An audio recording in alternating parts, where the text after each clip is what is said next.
Something happens in the body when you stop trying to fix it. The breath deepens on its own. The shoulders drop. The jaw unclenches. This is where the next 3 hours begin.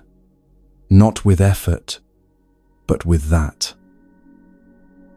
Buddhist teachings have known for 25 centuries what the body already knows. Peace is not something you build. It is something you uncover, layer by layer, simply by learning to stop covering it. In the next 3 hours, you will hear teachings that work, not because they are complex, but because they are true. A frog sitting by a pond will show you what effortless presence actually looks like. A man who bowed 10,000 times until his forehead bore the permanent mark of it will show you what it means to give yourself to something completely. Water falling 1,500 feet will say something about living and dying that no other image quite manages. These are not metaphors invented to comfort you. They are records, ancient, verified, tested across centuries of human difficulty. They have steadied minds far more restless than yours. They have worked for people who came in with far less than you are bringing right now. The teaching at the center of all of it is this: the mind you have, uncertain, imperfect, unfinished, is not a problem to overcome. It is the exact right place to begin. Find a comfortable position. Let the weight of the day start to lift, and let this come to you.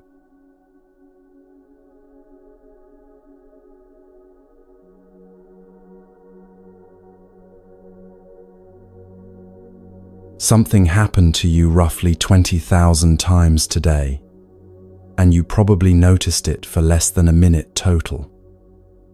You breathed. Not the breathing you are doing right now, because now you are paying attention to it. The other kind.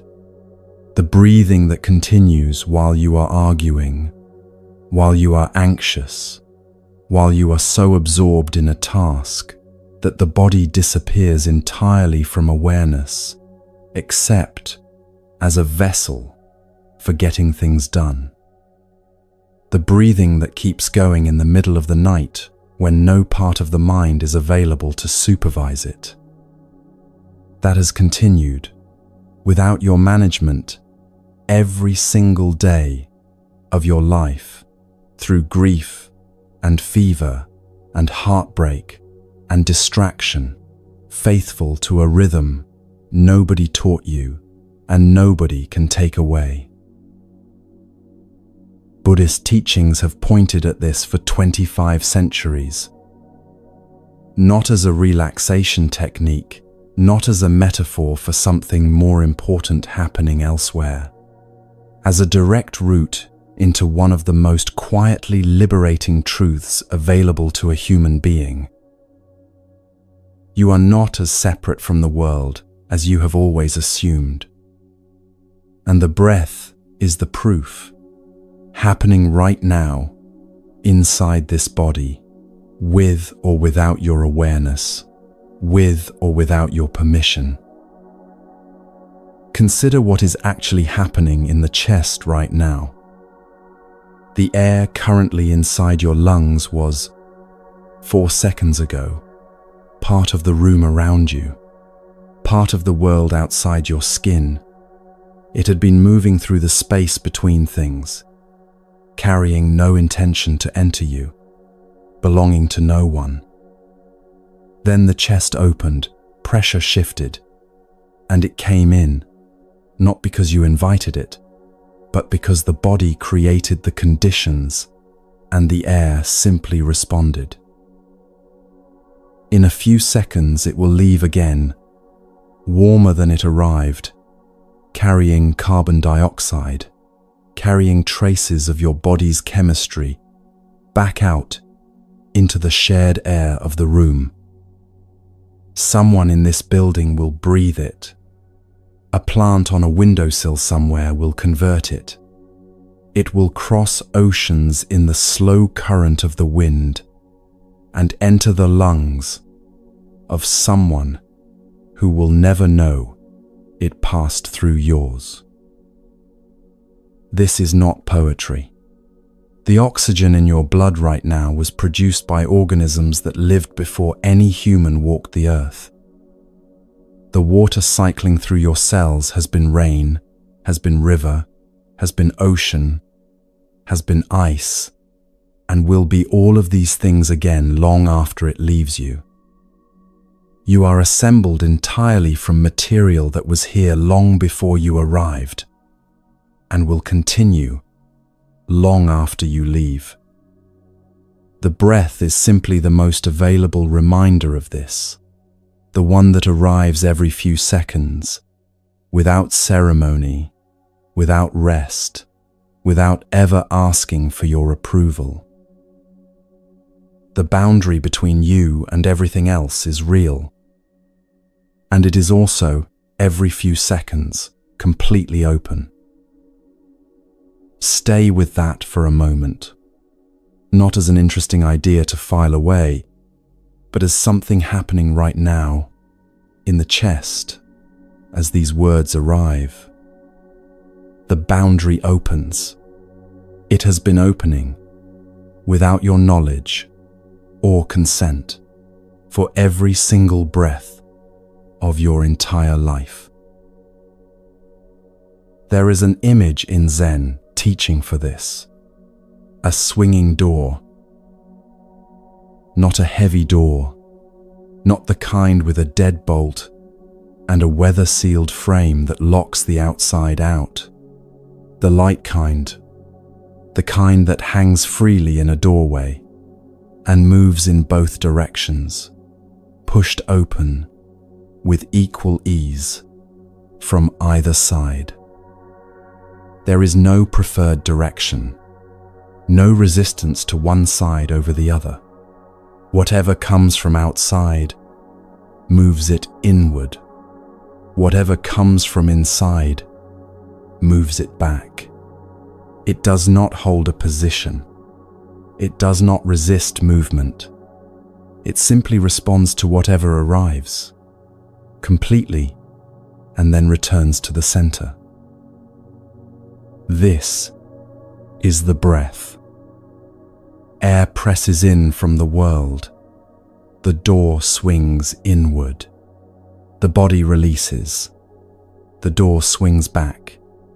In, out, world into body, body back into world. Over and over, without effort, without fail. And this, the teaching suggests, is what we actually are. Now here is the question that unsettles the whole picture. Where is the one doing the breathing? Not where is the breath. That is easy. You can feel it moving in the chest right now. But where is the fixed, permanent, self-contained being that is supposed to be behind all of this? The one who decides when to inhale and when to exhale, who stands entirely apart from the process and manages it from some fixed location inside the body. Look honestly for that being, not with the intention of finding a particular answer. Just look. There is sensation. There is awareness of sensation. There is the movement of the chest, the subtle shift of the belly. There is the experience of air crossing a threshold, but a solid, stationary I standing fully apart from the whole process, running it from the outside. Nowhere you can point to. Or rather, not there in the way we have always assumed. What is actually there is more like the door itself, a movement, a responsiveness, something that happens rather than something that simply is. Here is why this matters, beyond the intellectual. There is a particular kind of exhaustion that comes from maintaining the conviction that you are a sealed, fixed, independent thing, an exhaustion so habitual, so thoroughly embedded in daily experience, that most people have stopped recognizing it as exhaustion at all. It is the effort of drawing the line constantly between here and there, between this self and everything that is not this self, between what belongs to me and what belongs to the world. The mind has been drawing this line since childhood, and it has gotten very good at it. Walk into a room, and within seconds the mind has sorted everything. What is yours, what is not, what is safe, what requires monitoring. This is not a flaw. It is a remarkable and necessary capability. But any capability applied without rest, without counterweight, eventually becomes rigid. The line gets mistaken for a wall. The wall requires maintenance, and the maintenance never stops. Not during meals, not during conversations, not fully, even during sleep. The breath has been quietly crossing that wall your entire life. It crosses without asking, every time, without exception. Take one deliberate breath now, not a deep dramatic breath, not a performance of breathing. Just let the air come in at whatever depth it naturally seeks. Feel the chest open. Feel the belly soften forward. Feel the body do in 1 second what it has done flawlessly across every second of your entire existence. Then, without deciding when, let it go. Not push it out. Let it go. Feel the difference between those two instructions. The chest releases on its own. The air finds its way back to the room. The door swings back. You did not do that. It happened. This is not a small thing. Most of what we call rest still has a self at the center of it, managing the resting. The body settles, but the mind keeps running. The phone goes down, but the loop of the day continues.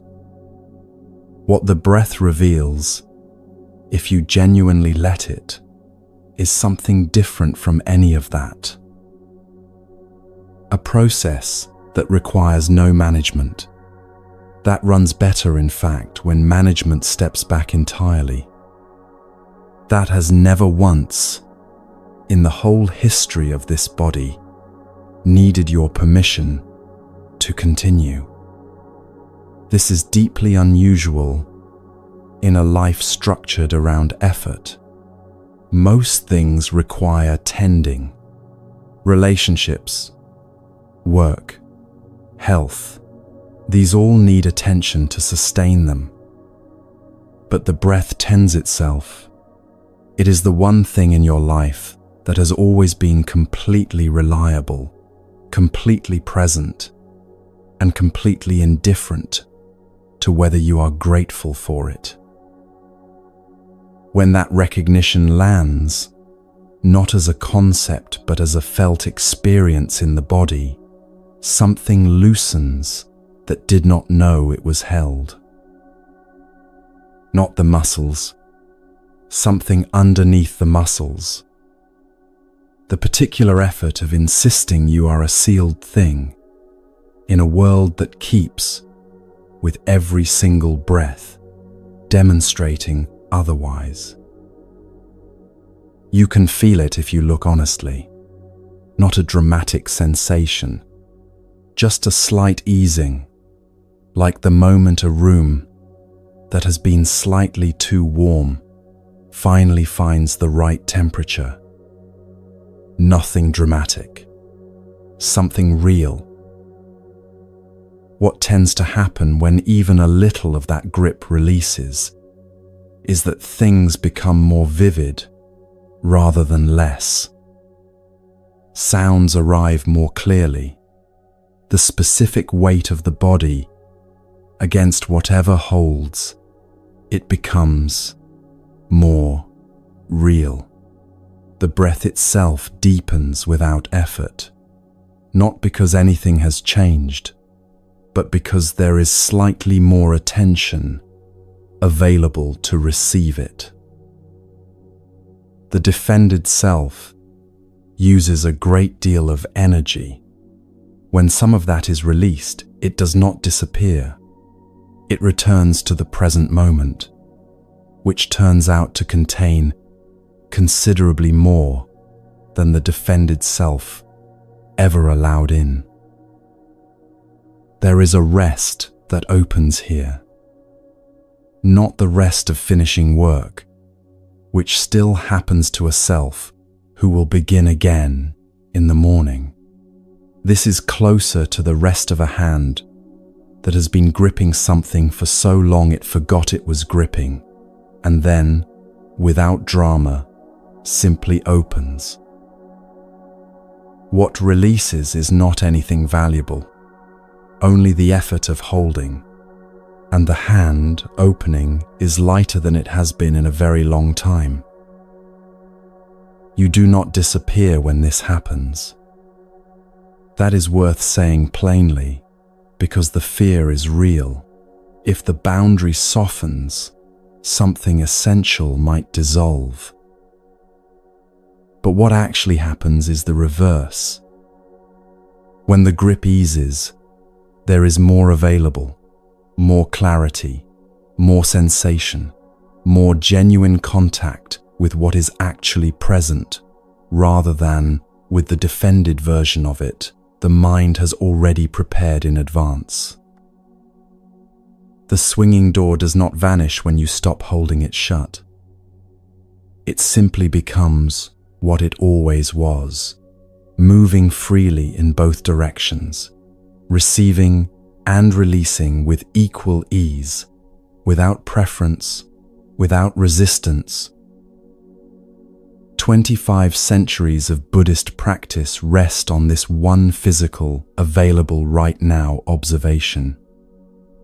Not on belief or ritual, or the acceptance of any particular doctrine. On the breath. On the direct experience of air crossing the threshold between world and body and back again. And on what that simple crossing reveals about the nature of what we call the self. The inner world is limitless. The outer world is also limitless. There is no practice required to make this true. It is true right now, through every breath you draw, through every breath you have ever taken.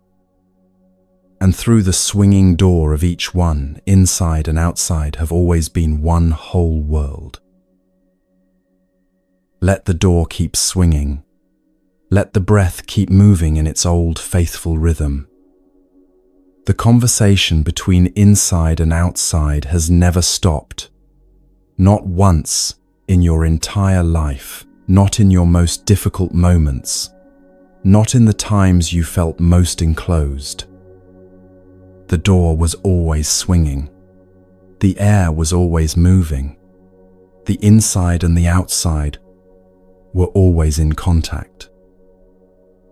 A mind that truly feels this does not come apart. What it loses is the low, constant, invisible strain of holding everything at a distance.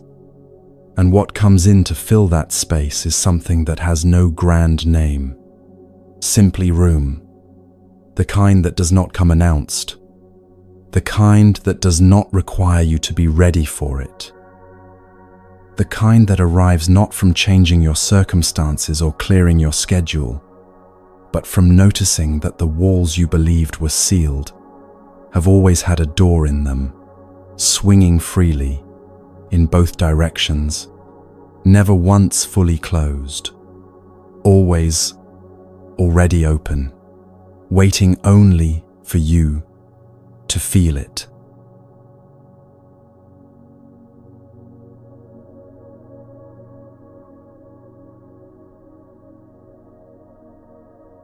There is a Tang Dynasty Chan master named Tozan who said something about mountains and clouds that sounds, at first, like a nature observation. It is not. He said, "The blue mountain is the father of the white cloud. The white cloud is the son of the blue mountain. All day long they depend on each other without being dependent on each other. The white cloud is always the white cloud. The blue mountain is always the blue mountain." Sit with that for a moment before trying to understand it. Not because it is obscure, but because it is the kind of observation that the thinking mind wants to process too quickly and thereby miss entirely. The cloud forms from the mountain.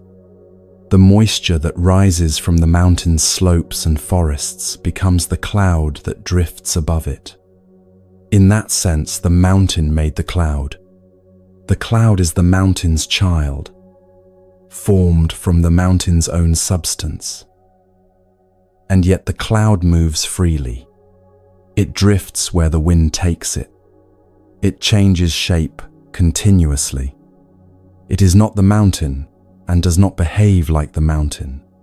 And the mountain does not chase it or call it back or insist it stay a particular shape.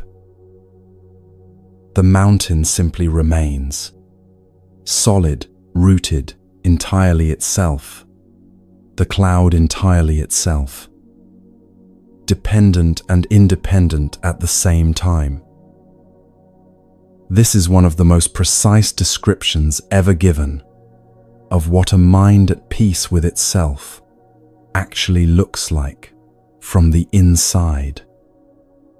And it is also, in a quieter way, a description of the only approach to the mind that has ever genuinely worked. Most of us have spent years trying to control our thoughts. Not in any dramatic way, not with white-knuckled suppression or rigid discipline, though those have been tried too. The everyday version is subtler than that. A thought arrives that we do not like, an anxious loop, a critical voice, a memory that surfaces at the wrong moment, and something in us immediately moves against it. We argue with it. We try to reason ourselves out of it. We distract ourselves away from it. We tell ourselves firmly that it is irrational, unhelpful, something a calmer person would not be having. And the thought, reliably, gets louder. This is not a personal failure. It is a structural one. The control approach contains its own undoing. Because the moment you move against a thought, you have given it a fixed point to push back from. The struggle itself makes it real. makes it significant, makes it something that must be dealt with before you can have peace. And peace that depends on successfully dealing with something is not peace. It is a ceasefire, temporary and exhausting. The Zen teaching on this is not gentler control. It is not better management techniques or more sophisticated strategies for handling difficult thoughts. It is something structurally different, something that sounds almost irresponsible when you first hear it. Give your sheep a large, spacious meadow. That is the way to control them. Not a fence, not a pen, not a disciplined system for keeping them exactly where you want them. A meadow, wide enough that they can go where they go, graze where they graze, wander to the edges, and come back again without anything being broken. The space itself becomes the container, not because the sheep are now constrained. They are less constrained than they have ever been, but because in a large enough meadow, they do not need to be constrained. They simply are what they are, within a field large enough to hold them. The mind is the sheep. The meadow is the awareness that watches the mind without flinching, without moving against what it sees, without deciding in advance what should and should not be present. You may have tried meditation and found your mind completely ungovernable. The thoughts kept arriving. The attention kept sliding away. The self-criticism about how badly you were meditating arrived on top of everything else, compounding the noise. And you concluded, somewhere along the way, that your mind was simply not cut out for stillness. That other people had some faculty you were missing, that the quiet others seemed to find was simply not available to you. The flaw in this conclusion is not that you are wrong about your mind. The flaw is in what you were trying to do to it. You were trying to make the sheep stay still. You were trying to build a smaller and smaller pen, and the smaller the pen, the more agitated the sheep. The more agitated the sheep, the more convinced you became that stricter control was needed. The instruction from Tozan, from 25 centuries of Buddhist practice, from every teacher who has actually sat with this long enough to find out what works, is the same. Stop trying to control. Start trying to watch. Watch without preference for what arrives. Watch without moving toward the thoughts you find agreeable or away from the ones you do not. Watch the way the mountain watches the cloud, utterly still, entirely itself, making no effort to shape what forms from it and drifts away. The thought arrives. It is seen. It moves through the awareness. It passes. Another comes. It is seen. It moves through. It passes. The awareness in which this is happening does not change between one thought and the next. It is not shaped by the thought, dirtied by the thought, diminished by the thought, or improved by the thought. It is simply there. The way the mountain is simply there. The way the meadow is simply there. This is the blue mountain. This is what you actually are. Underneath the cloud watching and the sheep chasing and the exhausting daily effort of managing the contents of your own mind. Returning to Tozan's image, the white cloud is always the white cloud. The blue mountain is always the blue mountain. The cloud changes shape continuously, moves with the wind, appears and disappears. The mountain does none of these things, and the mountain is not troubled by the cloud. It does not need the cloud to stop moving before it can be still. It is still already, fundamentally, regardless of what the cloud is doing. Your thoughts are the cloud.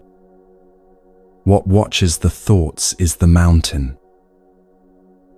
And here is what shifts when this is genuinely felt, rather than understood as a concept. The thought that has been causing the most trouble, the anxious loop, the self-critical voice, the worry that wakes you at 3 in the morning and will not leave, loses a particular kind of power when the watching is steady. Not immediately, and not through suppression, through something quieter than that. The thought continues to arrive, but the mountain does not move toward it, does not argue, does not try to make it leave faster than it is inclined to leave. Simply watches, simply remains. And without the struggle to give it energy, without the resistance to make it feel significant, without the attention of a mind at war with itself, the thought does something that controlled thoughts never get the chance to do. It moves through. Not quickly, necessarily, not without some discomfort, but through. The cloud drifts across the sky, and then it is gone, and the sky is the same sky it was before the cloud arrived. Watching is not passive in the lazy sense of the word. The mountain is not passive. Stillness is not passivity. It is a different quality of presence entirely, one that requires more genuine stability than all the fidgeting management and counter-arguing the agitated mind produces. To sit with an uncomfortable thought and simply watch it, without moving against it or away from it, is one of the more demanding things a human being can do. Most people find control easier to attempt, even when it fails, because control feels like doing something. Watching feels like doing nothing. And a mind trained since childhood to equate action with progress finds watching almost intolerable at first. This is why the meadow image matters. The meadow is not nothing. It is a generous, deliberately created space, large enough that what it contains can be itself fully, can move without hitting a wall, can settle when it naturally settles rather than when it is forced to. The farmer who gives the sheep a large meadow is not absent. The farmer is watching, attentive, present, available, but not intervening in every movement the sheep make, not trying to arrange them into a tidier pattern, not treating every wandering toward the edge as a crisis requiring immediate correction. The watching itself is the care. The space itself is the structure. Try this now, simply and without pressure. Notice whatever is currently moving in the mind. Do not name it or analyze it. Do not decide whether it is the kind of thought you should be having at this moment. Simply notice that it is there. Notice that you are aware of it. Notice that the awareness itself, the thing doing the noticing, is not the thought. The cloud is not the sky. The sheep is not the meadow. The thought is not the mind that watches the thought. Feel the difference between those two. The thought moves. The awareness watching it does not. The thought has a quality: anxious, heavy, circular, sharp. The awareness has no quality at all. It is simply open, simply present, simply the meadow in which whatever needs to move, moves. In Zen practice, the instruction for sitting is deceptively simple. When thoughts come, let them come. When they go, let them go. Do not chase them out. Do not invite them to stay. Do not be bothered by them. What you are looking for is not a mind empty of thoughts. That is not stillness. That is suppression. And suppression is the opposite of what is being pointed at here. What you are looking for is the quality of awareness that can hold any thought without being moved by it. The blue mountain, the large meadow, the sky that does not change between one cloud and the next. The dependent and the independent at the same time. The mountain that made the cloud and is completely free of it. Both things entirely true, neither one cancelling the other. When the listening mind can hold that, when the awareness is spacious enough that even the difficult things can move through it without triggering a war, something eases that most people have never consciously felt ease before. Because most people have been at war with their own minds for so long that the war feels like weather, like something simply true about the nature of being alive. And the first time the watching genuinely opens into spaciousness, the first time the meadow is truly large enough, there is a quality of relief so specific and clean that it is almost surprising. Not because the thoughts stopped. They did not stop. Because the war did. What Tazan understood, what the Zen tradition has returned to in every generation, is that the mind at peace is not a mind from which everything difficult has been removed. It is a mind spacious enough that difficulty can move through it without becoming an emergency. The white cloud crosses the sky of the blue mountain, and the mountain does not call it a problem, does not try to reroute it, does not label it as evidence that something has gone wrong with the sky. The cloud is simply the cloud, doing what clouds do. The mountain is simply the mountain, being what mountains are, both entirely themselves, both completely fine. The meadow is available right now, not after you have resolved the difficult thought, not after the anxiety has passed, not after you have finally become the kind of person who meditates correctly. Right now, in the middle of whatever the mind is doing, the watching is already here. The mountain has not gone anywhere. The meadow has always been this large. You were just looking at the sheep. Once the war eases, once the watching genuinely opens, something else becomes possible that fighting never allowed. The very things you were trying to expel, the thoughts that seemed most threatening, the loops that seemed most intractable, begin to reveal something unexpected about themselves. Not as enemies, not as evidence of failure, as something almost like nourishment, if you know what to do with them.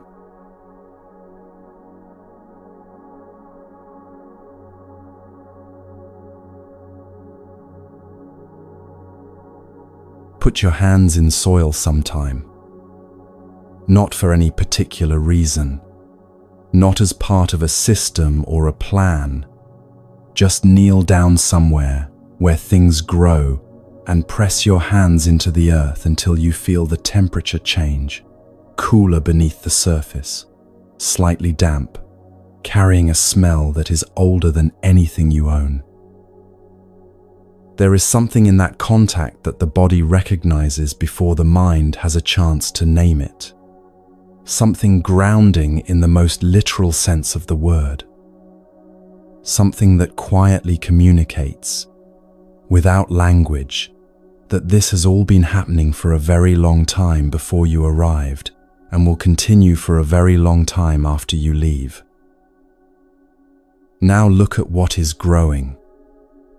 In any garden that has been left alone for even a short while, there are weeds. Not as a failure of the garden, as evidence that the soil is alive, that the conditions are fertile, that something in that earth wants to grow and will grow if given the slightest opportunity. The same soil that produces the weed produces the plant you actually intended. The same conditions that invite one invite the other. The richness is not selective. An experienced gardener does not despair at weeds. An experienced gardener pulls them, but does not throw them away. The pulled weed gets buried near the base of the plant, pressed back into the soil, close to the roots of what you are trying to grow. And there, in the dark, it breaks down, becomes matter, feeds the very plant it appeared to be competing with. The weed that looked like the problem becomes, underground, part of the solution. This is one of the most precise and quietly radical teachings in all of Zen Buddhism. And it is about your mind. You should be grateful for the weeds you have in your mind, because eventually they will enrich your practice. Read that again slowly. Not the weeds you will have once you have tidied yourself up. Not the manageable weeds of a mind that has already done significant work on itself. The weeds you have right now. The anxious loops.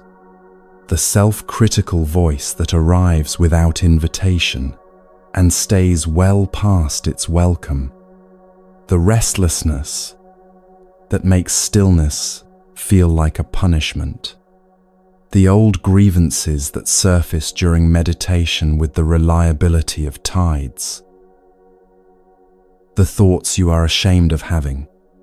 The fears you have tried to logic away and failed. The patterns you have recognized in yourself for years and not yet managed to change. All of it, exactly as it is, right now. Nourishment. This requires a moment to sit with, because it contradicts almost everything we have been taught about how improvement works.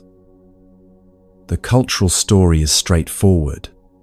Identify what is wrong, remove what is wrong, replace it with something better. The broken thing is the obstacle. Progress means getting past it. Peace is what exists on the other side of the difficulty, once the difficulty has been successfully dealt with.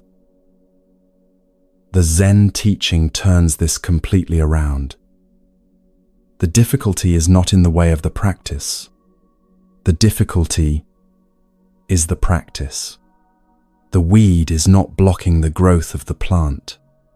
The weed, properly understood and properly used, is feeding it. Think about what actually happens when something genuinely difficult moves through the mind during sitting.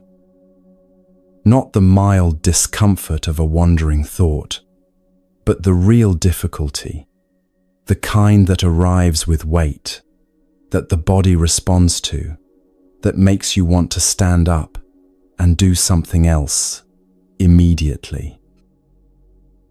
What happens in the moment you do not stand up? In the moment you stay, despite the discomfort, and simply watch? Something is being asked of you that ordinary comfort never asks. A capacity is being exercised that does not develop in the absence of resistance. The muscle analogy is almost too obvious to use, and yet it is exactly right. No one develops strength without something to push against. The resistance is not incidental to the development. It is the mechanism of it. Remove the resistance entirely, and there is nothing to develop against. No condition under which the capacity can deepen. The weed in the mind is the resistance. Staying present with it, without fleeing and without fighting, is the work. And the work, over time, builds exactly the quality of awareness that every other approach was trying to achieve through tidying. Equanimity cannot be manufactured in pleasant conditions alone. Steadiness that only holds when things are easy is not steadiness, it is comfort. The two feel identical until the moment they are tested. Then the difference is immediate and unmistakable. This is why the gardener buries the weed near the plant. Not because the weed is secretly good all along, but because the material is there. It is real, and real material, used with understanding, nourishes rather than wastes. Nothing has to be imported. Nothing has to be invented. The difficult thought you are already having contains everything needed to deepen the awareness you are already developing. Return for a moment to the image of hands in soil. The smell of earth when it is turned, the slight resistance as fingers press through the surface, the temperature of it. When you pull a weed, there is a moment of effort, the grip, the pull, the feeling of the root releasing. Then the weed is in your hand. You look at it. It is not monstrous. It is just a plant that grew where you did not intend it to grow. Its roots were reaching for the same water and light that your intended plants are reaching for. It was doing nothing wrong. It was simply alive, responding to conditions, growing as living things grow. The difficult thought is the same. It arose because the conditions for it were present, not because you are broken, not because your practice is failing, not because you are less capable of peace than the person sitting calmly in the next room, or the monk on the other side of the world who seems to have resolved all of this already. The thought arose because you are alive, because you have a history, because something in your experience created the conditions for exactly this thought to grow in exactly this soil. That is all, and now it is in your hand, and you can bury it near the root of something you are trying to grow. What does that actually mean in practice? It means that when the anxious thought arrives during sitting, you do not treat its arrival as a sign that sitting is not working. You treat it as sitting, working. The weed is appearing because the soil is alive enough to produce it. The difficulty is surfacing because the conditions of stillness are real enough to allow it to surface. If you were truly absent from your own mind, distracted, numbed, unavailable, the difficult thought would not even register. The fact that it registers clearly, that it arrives with weight and specificity, is evidence of a quality of awareness that is functioning. Then, rather than moving against it or away from it, you bring it close. Not to analyze it or dramatize it or give it the extended residence it often demands. Simply to acknowledge it fully, to feel its weight without adding the additional weight of resistance, to press it into the soil near the root of the practice, near the simple, faithful act of remaining present, and let it break down there. It will break down. This is what difficult thoughts do when they are not fought and not fled. They lose the energy that resistance was giving them. They are experienced fully rather than partially, felt all the way through rather than pushed away before they complete their natural movement. And something that is experienced fully, without resistance, does not linger the way something half felt and half suppressed does. It passes. It enriches. The ground is richer for it. This does not mean the difficult thought will not return. Weeds return. The same conditions that produce the first one are still present. New ones grow in the same soil. A gardener does not conclude from this that gardening has failed.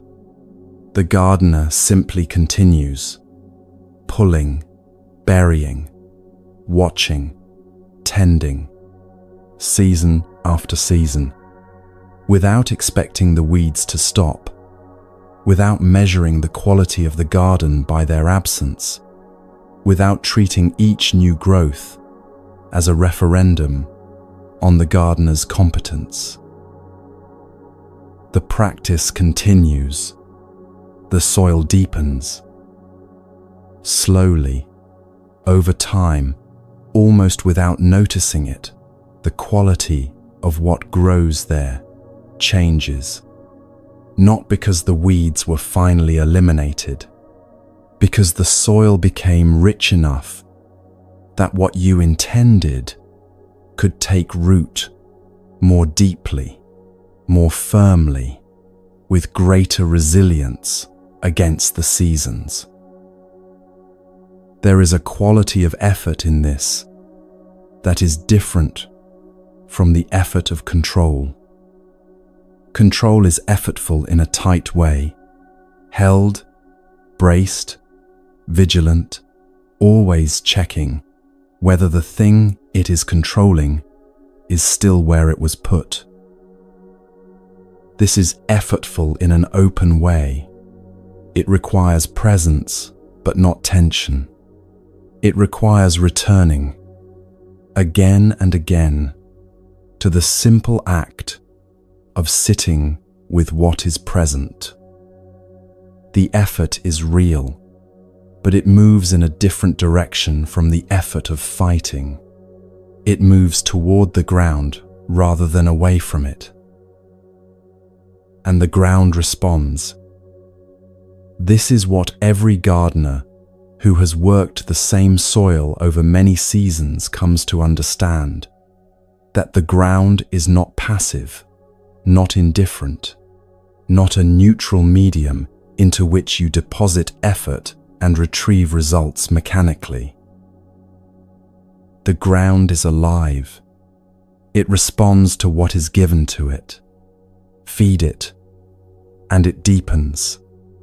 Work it, and it opens. Return to it regularly, and it learns to receive what you bring, to process it, to give it back to you transformed. The mind is the same. Every difficult thought you have stayed with, rather than fled, has deepened something. Every anxious loop you have watched all the way through rather than fought, has built a quality of steadiness that fighting never could have built. Every moment of restlessness you have simply sat inside, without demanding it resolve itself into peace on your schedule, has added something invisible and real to the soil of the practice. The weeds were not obstacles. They were never obstacles. They were the garden doing exactly what a living, fertile garden does, producing everything the conditions allow, without preference, without hierarchy, without any way of knowing in advance what will be useful and what will not. The gardener makes that distinction. The gardener decides what to tend and what to bury near the root. And the gardener, over time, becomes the kind of person the garden makes: patient, attentive, intimate with the rhythms of growth, no longer surprised by difficulty, no longer defeated by a season that produces more weeds than flowers. Because the flowers are coming. The soil is being enriched by everything you have been bringing to it. Even the things you brought believing they were signs of failure, especially those. All of this, the fighting, the resisting, the failed attempts at stillness, the restless nights, the meditation sessions that felt like they went nowhere, none of it was wasted. It was the practice. All of it, the whole difficult accumulation of it, was the practice. And now there is a question worth sitting with. If difficulty is not a sign of failure, if struggle is not evidence that you are doing something wrong, then what does it say about the one who struggles most? The one for whom sitting is hardest, for whom peace feels furthest away, for whom every session surfaces something new and uncomfortable. It says something quite different from what they have probably concluded about themselves.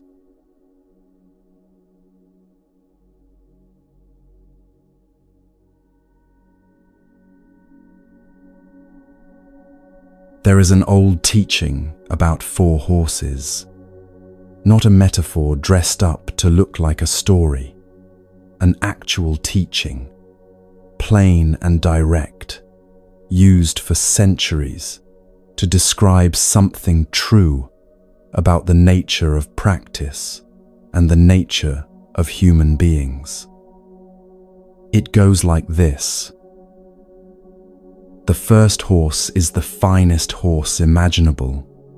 Show it the shadow of the whip, and it runs. Not the whip itself, the shadow, a suggestion of movement, a shift in the light, and the horse responds immediately, completely, without hesitation. The rider barely needs to exist. The communication between intention and action is so refined, so immediate, that it barely qualifies as communication at all. The second horse runs when the whip comes close to the skin, not touching, close. The anticipation of contact is enough. A good horse, a responsive horse, not the finest but close. The third horse runs when the whip makes contact with the body. Feeling is required before movement begins. The sensitivity of the first two horses is not present here, but the horse runs. The instruction gets through. Something is working, even if it works more slowly than one might wish. The fourth horse runs only when the pain reaches the marrow of the bones, not the skin, not the surface of the body. The marrow, the deepest interior of the animal, the place where the bones are made, where the blood begins. Only there, only when the difficulty has penetrated that far, does the fourth horse move. Now, which horse do you want to be? The answer seems obvious. Almost everyone who hears this teaching immediately wants to be the first horse. Failing that, the second. Failing that, at least the third. The fourth horse is the worst horse, the least responsive, the most resistant, the most difficult to work with. If the teaching is about spiritual practice, then the first horse is the natural practitioner, the one for whom everything comes easily, the one who responds to the subtlest instruction without needing to be pushed. The fourth horse is the struggling practitioner, the one who needs to be hit repeatedly before anything shifts, the one for whom peace feels furthest away, stillness feels most foreign, practice feels most effortful. This is where the teaching makes its turn. The question is not which horse you want to be. The question is what you do with the horse you are. And here, quietly, is the inversion that changes the whole picture.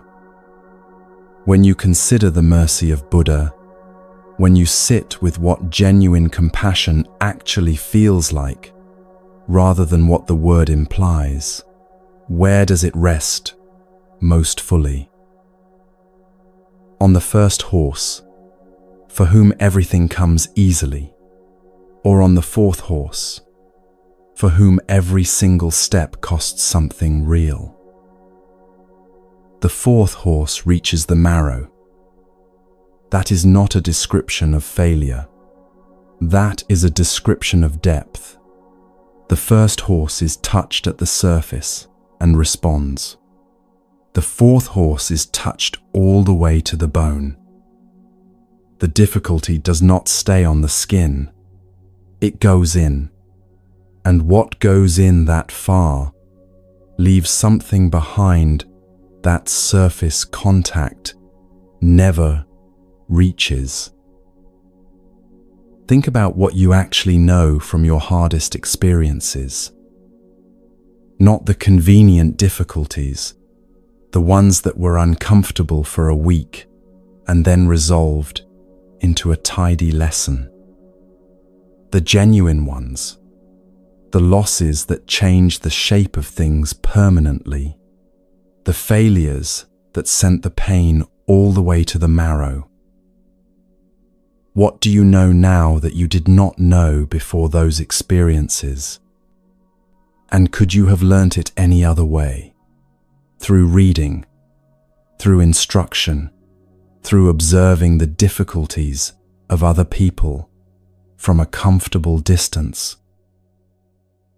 The marrow knows things the surface does not.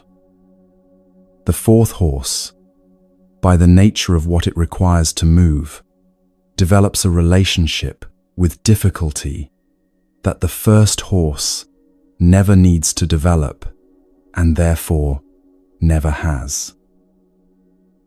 Those who sit perfectly still from the beginning, for whom the posture is natural and the mind quiets easily and the practice settles without significant effort, These are not the ones who typically find what the practice is pointing at most deeply. They find something. They find the pleasant aspects of stillness, the relief of quiet, the satisfaction of a practice that feels as though it is working. But the ones who struggle, the ones for whom sitting is genuinely hard, for whom the mind refuses to cooperate, for whom every session is an exercise in staying despite wanting to leave, these ones, when they find it in a way that cannot be taken away. Because they had to go all the way to the marrow to get there. Imperfection is not a disqualification from the practice. It is the entry point. The struggling is not what you have to get through before the real practice begins. The struggling is the practice. The horse that needs to go to the marrow is not the worst practitioner. It is the most thorough one. There is a Japanese phrase that enters here. Dogen, the 13th century teacher, whose words run beneath so much of this tradition, used it to describe something that most people would consider a confession of failure. Shosaku, Jushaku, one continuous mistake. Not one mistake, followed by correction, followed by progress. Not a series of mistakes moving toward eventual competence. One continuous mistake. The whole of practice understood as an unbroken succession of imperfect efforts, each one arising from the last, none of them final, none of them the moment at which you have finally gotten it right. And Dogen said this was the ground of Zen. Not the obstacle, the ground. A student once wrote to a teacher, embarrassed, explaining that he had been given a calendar of good intentions at the start of the year, small practices, small reminders, and that the year had barely begun before he had already failed to follow them, already broken the small promises, already fallen short of his own intentions in the first weeks. He wrote as someone confessing inadequacy. He wrote expecting comfort at best, instruction at worst. What he received was something neither of those. One continuous mistake, the teacher replied. This is Zen. Not because failure does not matter, not because effort is irrelevant, but because the self that insists it should have gotten this right by now, the self that treats imperfection as evidence that something is fundamentally broken, that self is the actual obstacle, not the mistake, the verdict on the mistake, the story of inadequacy built on top of it. The decision that falling short of intention means the horse is too badly trained ever to run. The horse runs, imperfectly, with effort, reaching the marrow before it moves. But it runs, and the running is the practice, not the running of the first horse, clean and immediate and almost effortless. The running of the fourth horse, hard won, slow to start, costing something real every single time, still running. A good father, in Zen teaching, is not a good father.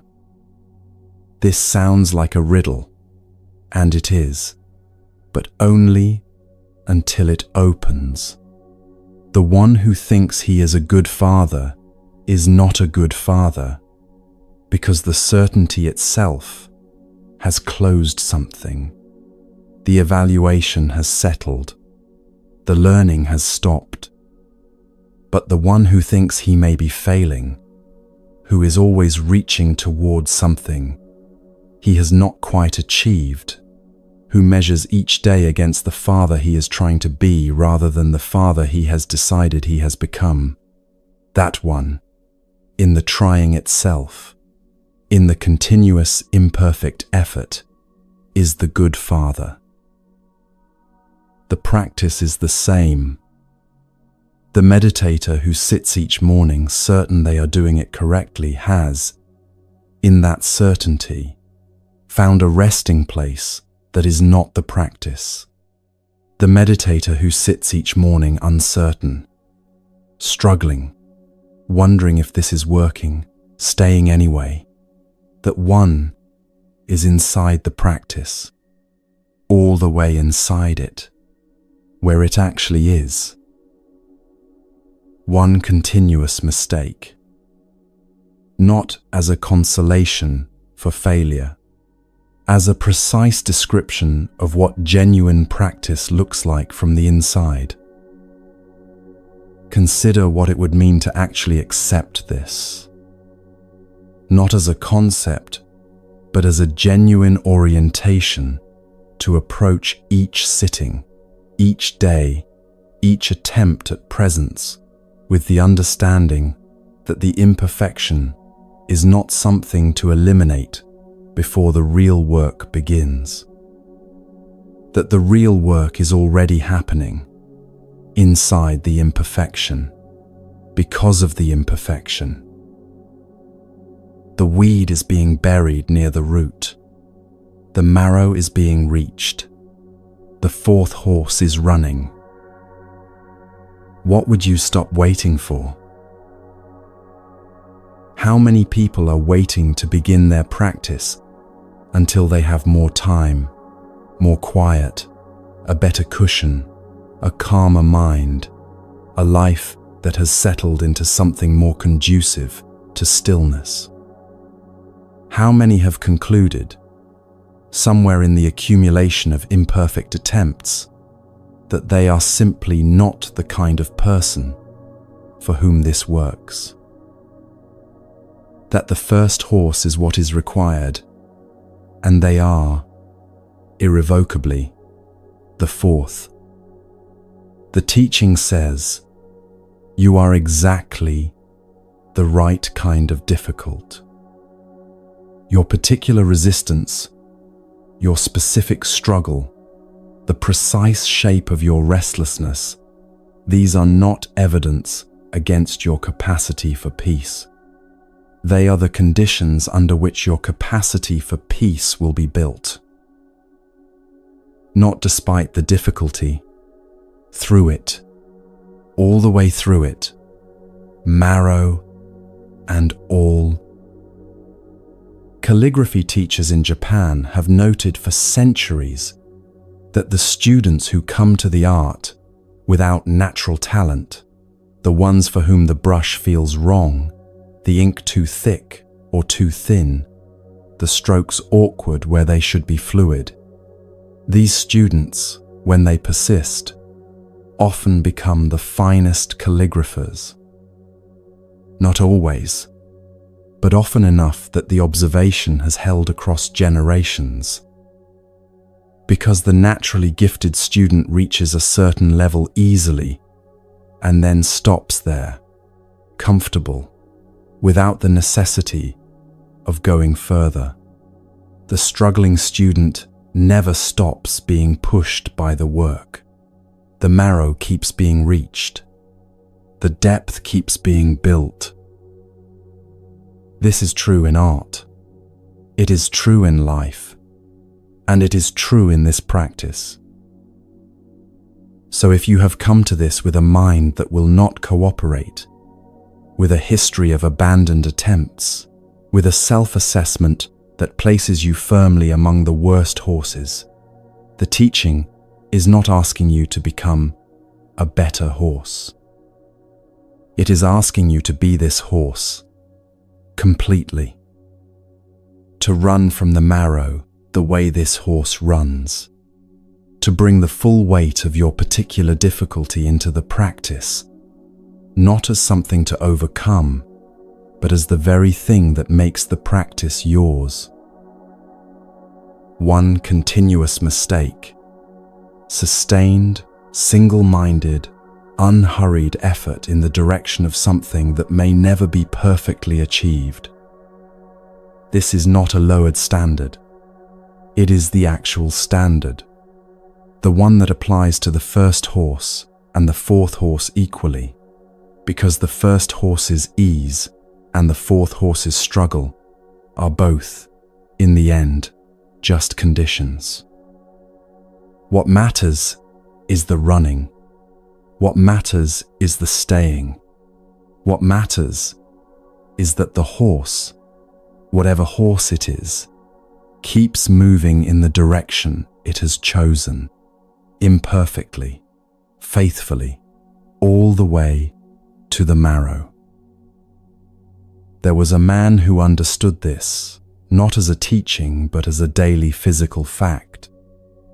Not someone who read about one continuous mistake and found it consoling. Someone who lived it, returned to it, and let it leave a mark on his body that he carried for the rest of his life. What that mark was, and what it cost him to earn it, is where we are going next.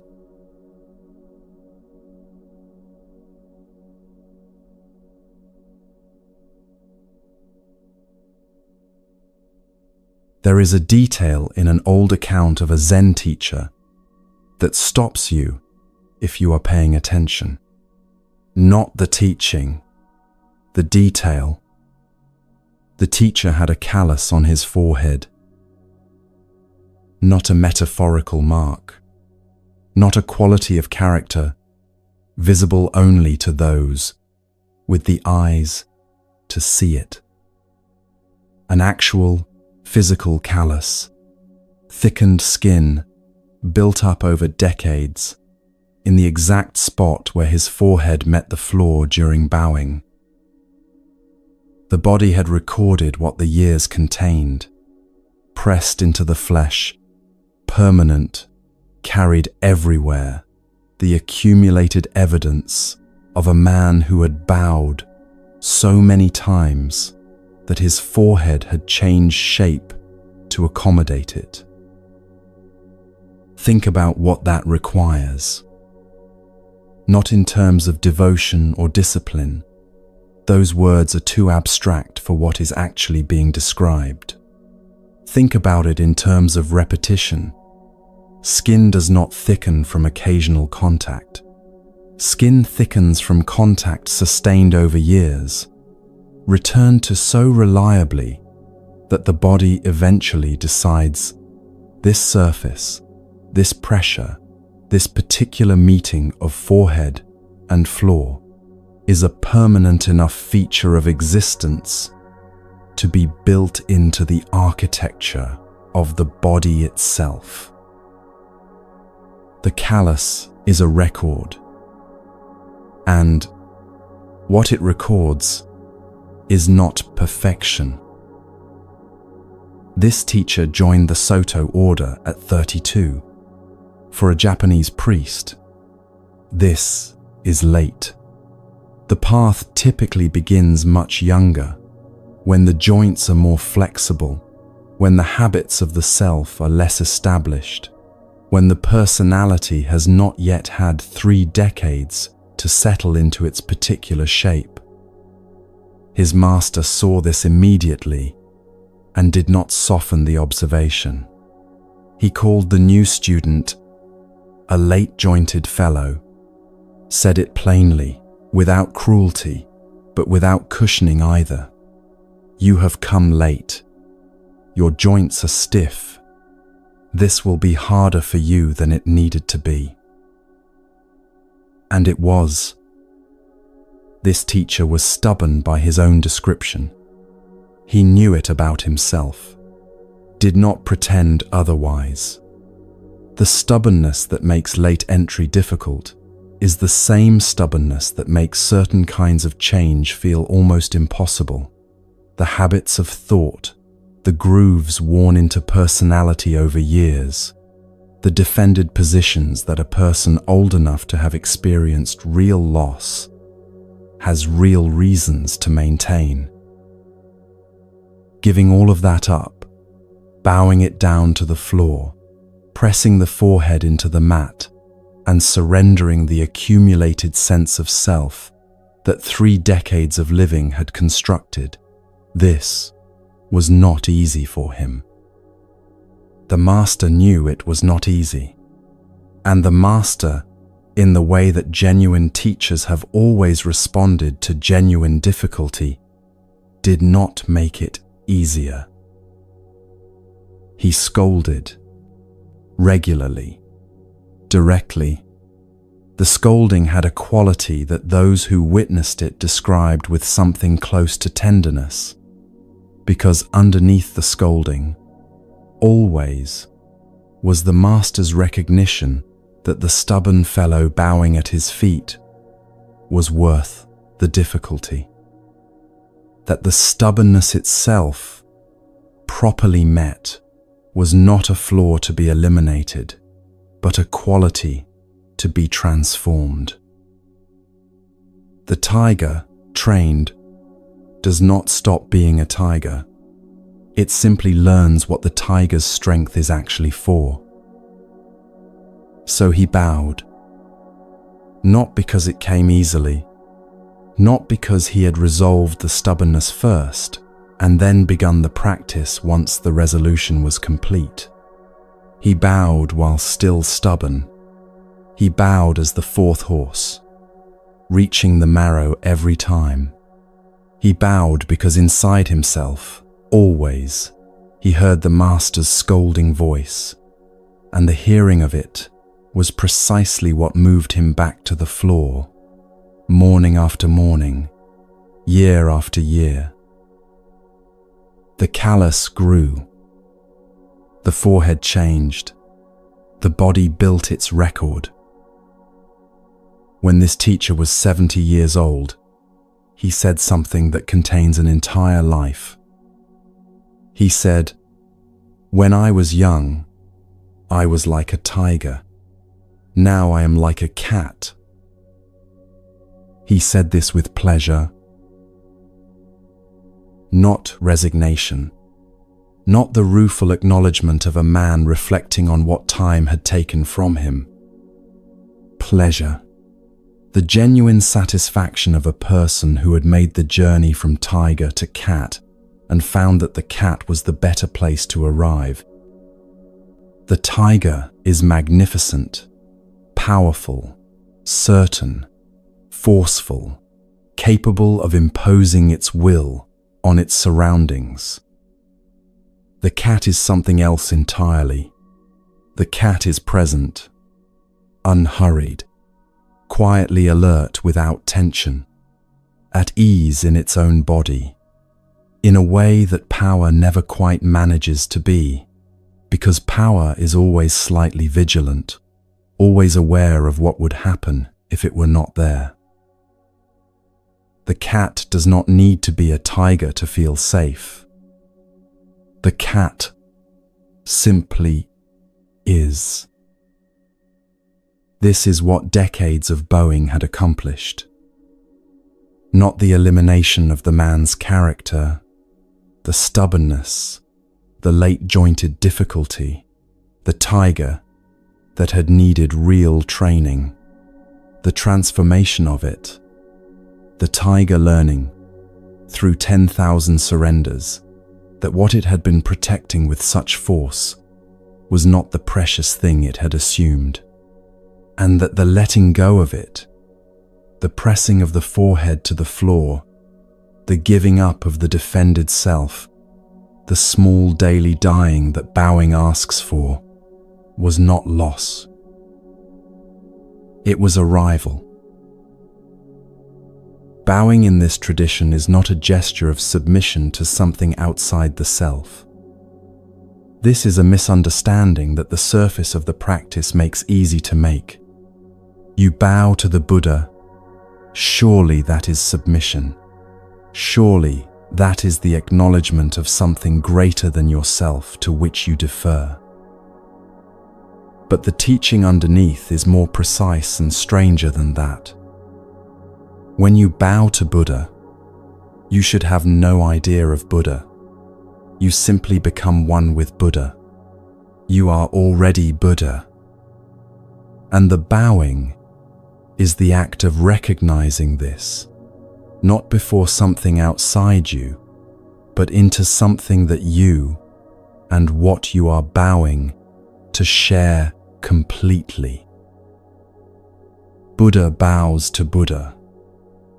The self bows to the self, not the defended, accumulated, late, jointed self, with its stubbornness and its grooves and its decades of constructed habit. The original self, the one that was there before the construction began. This is what the forehead meets the floor in search of, morning after morning. Not an external authority, not a reward for sufficient humility. The contact between what has been built up and what was always already there beneath the building. And yet there is something in the practice that is genuinely paradoxical, that requires sitting with rather than solving. There are 4 vows that sit at the heart of this tradition. They are recited. They are returned to. They function less like goals and more like orientations, directions, rather than destinations, pointing towards something the reciter knows cannot be finally reached and continues toward anyway. Although sentient beings are innumerable, we vow to save them.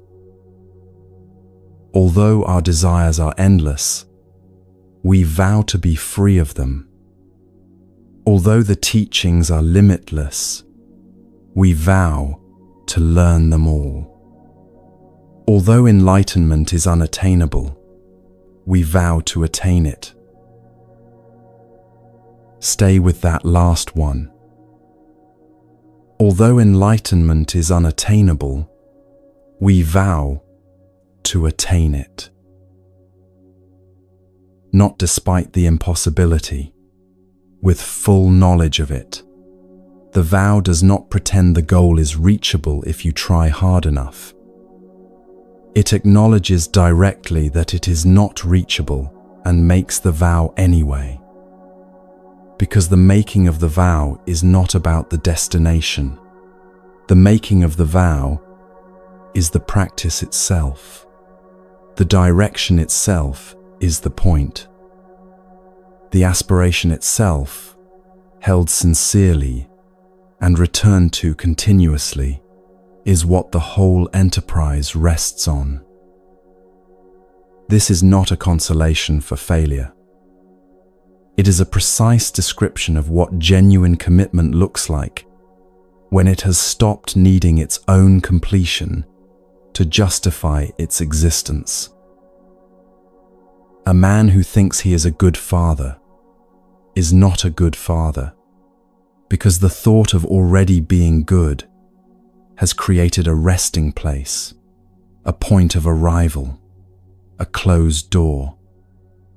But a man who is always reaching toward being a good father, who measures each day against the father he is trying to become, who never arrives at the comfortable conclusion that the work is done, that man, in the continuous imperfect reaching, is practicing fatherhood in the only way it actually works. The vow to attain the unattainable keeps the door open in the same way. It removes the possibility of arrival, and in doing so, removes the complacency that arrival always brings. There is nowhere to stop and say, I have done it. There is only the continuing, the next bow, the next morning, the next pressing of the forehead to the floor, not because yesterday's pressing was insufficient, but because the practice is alive, and living things do not stop. The callus on that forehead is the physical evidence of a man who had truly understood this, who had taken the vow seriously enough to return to it not when he felt spiritually prepared, not when the conditions were right, not when the stubbornness had finally been resolved, but every morning, regardless, as the fourth horse, reaching the marrow every time.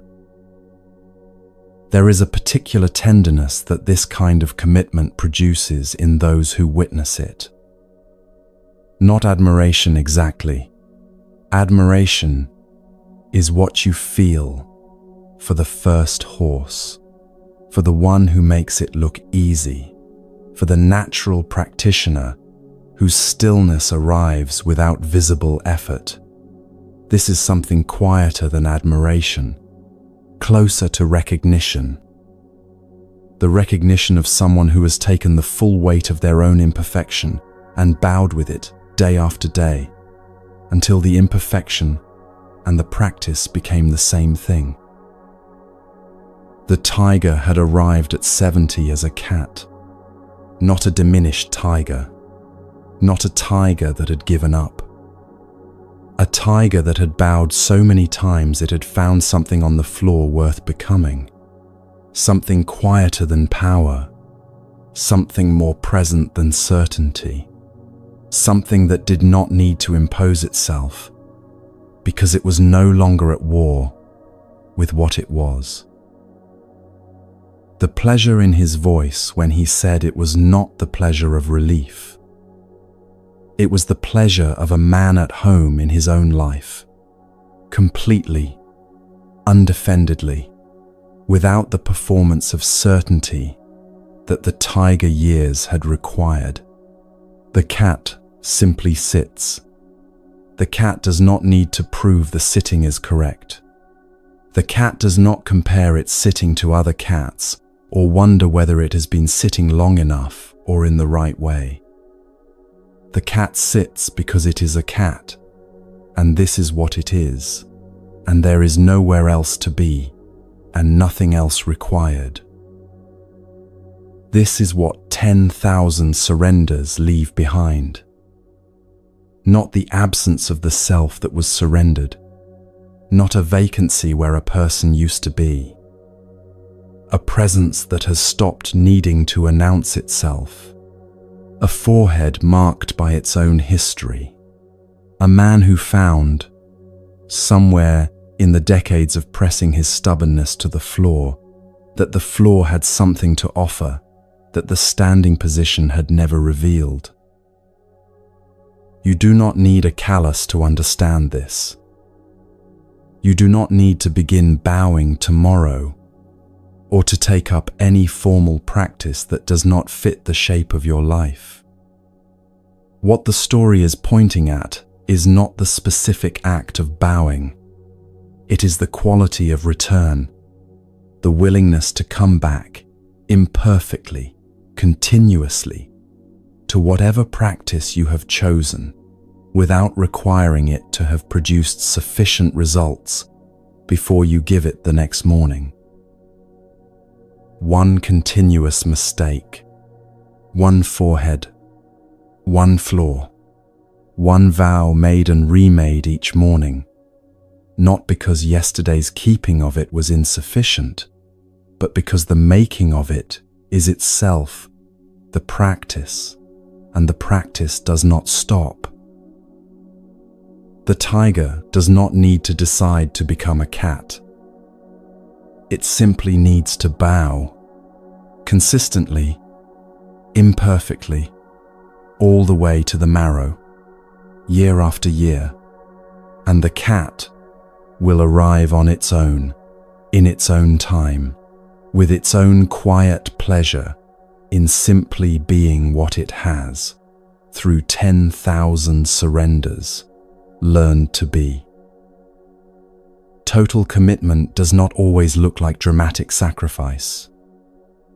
Sometimes it looks like a callus. Sometimes it looks like an old man pleased to be a cat.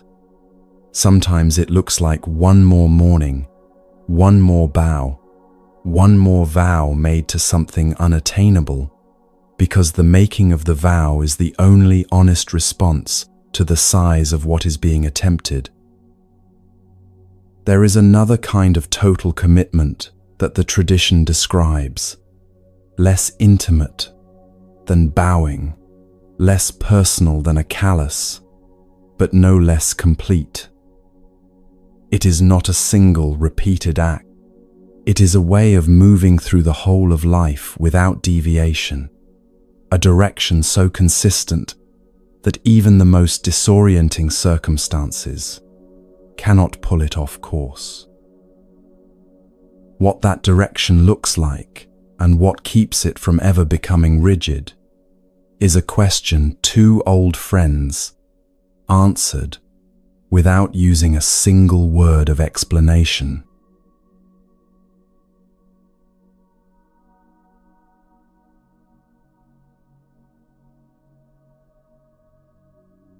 Two friends are finishing a conversation. They have been talking for some time, the kind of talk that serious practitioners have with each other, where the subject is not small and the words are chosen carefully, and both people are genuinely trying to say something true rather than simply filling the air between them. The subject has been the Bodhisattva's way, the single-minded path, what it actually means to live without deviation from one's deepest intention, not occasionally, not when conditions are favorable, but as the consistent ground of an entire life. They are Zen masters, these two friends, Chokei and Hofuku, Tang Dynasty China, two men who have given their lives to this question and found in each other someone capable of genuinely engaging with it. Chokei has just made a careful observation about the Bodhisattva's way, something considered, something worth saying. He is waiting to hear what his friend thinks. Hofuku is quiet for a moment. Then he says, "We have had enough discussion. Let us have a cup of tea." That is the whole story. No dramatic reversal, no sudden awakening, no cryptic utterance requiring decades of contemplation to unpack. Just two friends, a conversation that has run its natural course, and an invitation to tea. And yet this small exchange has been preserved and returned to for more than 1,000 years. Not because it is mysterious, because it is perfectly clear. What Hofuku understood and what the cup of tea demonstrated without a word of explanation is that the Bodhisattva's way is not found at the end of the conversation about it. It is not the conclusion you arrive at after sufficient discussion, the principle you finally articulate clearly enough that it can be held and carried forward as a possession. The way is the cup of tea. The way is the walking to the kettle, the waiting for the water, the sitting together in the particular quality of quiet that follows a good conversation. It is this moment, approached with sincerity, completely, and then the next moment, approached the same way, and then the next. There is a teaching in this tradition that sounds, on the surface, almost reckless in its confidence. Even if the sun were to rise from the west, the Bodhisattva has only one way. Let that settle for a moment before examining it. Even if the fundamental order of things were reversed, even if the most reliable and constant feature of the physical world suddenly contradicted everything experience has established, the Bodhisattva's direction does not change. Not because she is inflexible or unable to respond to new information, but because the way she is moving toward is not dependent on external conditions remaining stable. The sun rising from a different direction would change many things. It would not change the direction of sincerity. Sincerity itself is the railway track. Picture a long railway line, not a short journey between two known stations. A line that extends in both directions beyond what the eye can follow, beginning somewhere you cannot see and ending somewhere equally invisible. You are on a train moving along this line. Through the window, everything changes. The landscape shifts from city to countryside to coast to mountain to plain. The weather changes. The light changes. The passengers around you come and go. What was outside the window an hour ago bears no resemblance to what is outside it now, and what will be there in another hour is entirely unknown. The track does not change. Beneath all of that movement and variety and unpredictability, the same track, the same gauge, the same spacing, the same relationship between one rail and the other, mile after mile after mile. The train does not need to decide, at each new stretch of landscape, whether this particular section of track is worth staying on. It does not evaluate the current scenery against previous scenery and determine whether continuing in this direction still makes sense. It moves along the track because the track is there, and the track is there because it was laid with intention and has been maintained with care, not because each individual section has been found beautiful or interesting, but because the track itself is the point. Sincerity is the track, not the scenery, not the destination, not the particular emotional weather of any given sitting or any given day. The track itself, the consistent, daily, unremarkable, return to what matters, regardless of what the view outside the window happens to be offering. This teaching has a companion that arrives quietly, dressed as an observation about cooking. How does dough become bread? Not as a metaphor, as a genuine inquiry into the nature of transformation. What is happening, specifically, in the interval between the raw material and the finished thing? What does the baker need to understand, not just about technique, but about the nature of sustained application? The answer is always the same. You put the dough in the oven and you watch it carefully. You do this again. You do this again. Not because each repetition is different from the last in some exciting or revelatory way, because the repetition is how the understanding deepens. Because the baker who has made the same bread 500 times knows something the baker who has made it twice cannot know. Not because the recipe changed between attempt 2 and attempt 500, but because the body has learned what the mind alone cannot teach. There is a particular kind of boredom that arrives in any sustained practice. It comes reliably, usually somewhere after the initial enthusiasm has settled and before the deeper engagement has fully established itself. The practice feels repetitive because it is repetitive. The track looks the same as yesterday's track because it is the same track. The dough is the same dough. The sitting is the same sitting. And the mind, habituated to novelty as the signal of significance, concludes from this sameness that something may have gone wrong. Nothing has gone wrong. The sameness is the point. The repetition is not the obstacle between you and the real practice. The repetition is the practice. The track does not become a different track in order to be interesting.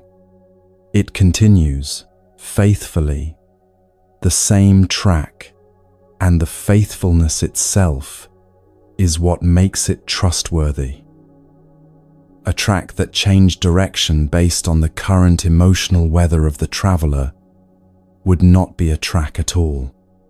It would be a wandering, which is precisely what the railway is designed to transcend. Hofuku knew this. When he ended the conversation with an invitation to tea, he was not dismissing what had been said. He was demonstrating what he and Choke had been discussing. The Bodhisattva's way is not a conclusion you reach through sufficient argument. It is a movement you make, continuously, in the direction of what is actually present. The conversation was present, and they were in it fully. The conversation ended, and the tea was present, and they moved to that fully. No residue from one carried unnecessarily into the other. No clinging to the discussion once the discussion was complete. The track continues. The scenery changes. The train keeps moving. This is also, quietly, a teaching about talk. There is a danger in discussing the Bodhisattva's way that Hofuku was alert to, the danger of mistaking the conversation for the thing the conversation is about, of spending so long examining the track that you forget you are supposed to be on the train, of developing such a sophisticated understanding of the nature of the journey that the journey itself never quite begins. The cup of tea is always the answer to this. Not literally tea, though tea, approached with full attention, is as complete a practice as any formal sitting, but the movement from discussion to action, from analysis to engagement, from the description of the track to the feeling of it moving beneath the train. The railway track is always the same, and if it were to become wider or narrower, it would be disastrous. Wider or narrower. Not broken, not missing, just slightly different from what it is supposed to be. And this small deviation, this accommodation to the particular conditions of the moment, this slight adjustment based on how things feel today, rather than what the track requires, would derail the whole thing. There is a kind of sincerity that bends, that is sincere on good days, and sincere when the practice feels alive, and sincere when the results seem visible. And there is a kind of sincerity that does not bend. That keeps the same width on the days when it costs something as on the days when it flows easily. That maintains its gauge consistently, not because the conditions demand it, but because consistency is the only form in which the track can do what a track is for. The Bodhisattva's way is the second kind. Not rigid. Rigidity is about the surface, the manner, the outer form. The track can pass through any landscape. It can curve, it can climb, it can descend into valleys and cross bridges over rivers.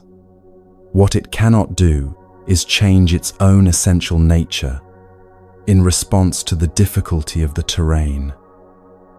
The terrain changes, the track does not.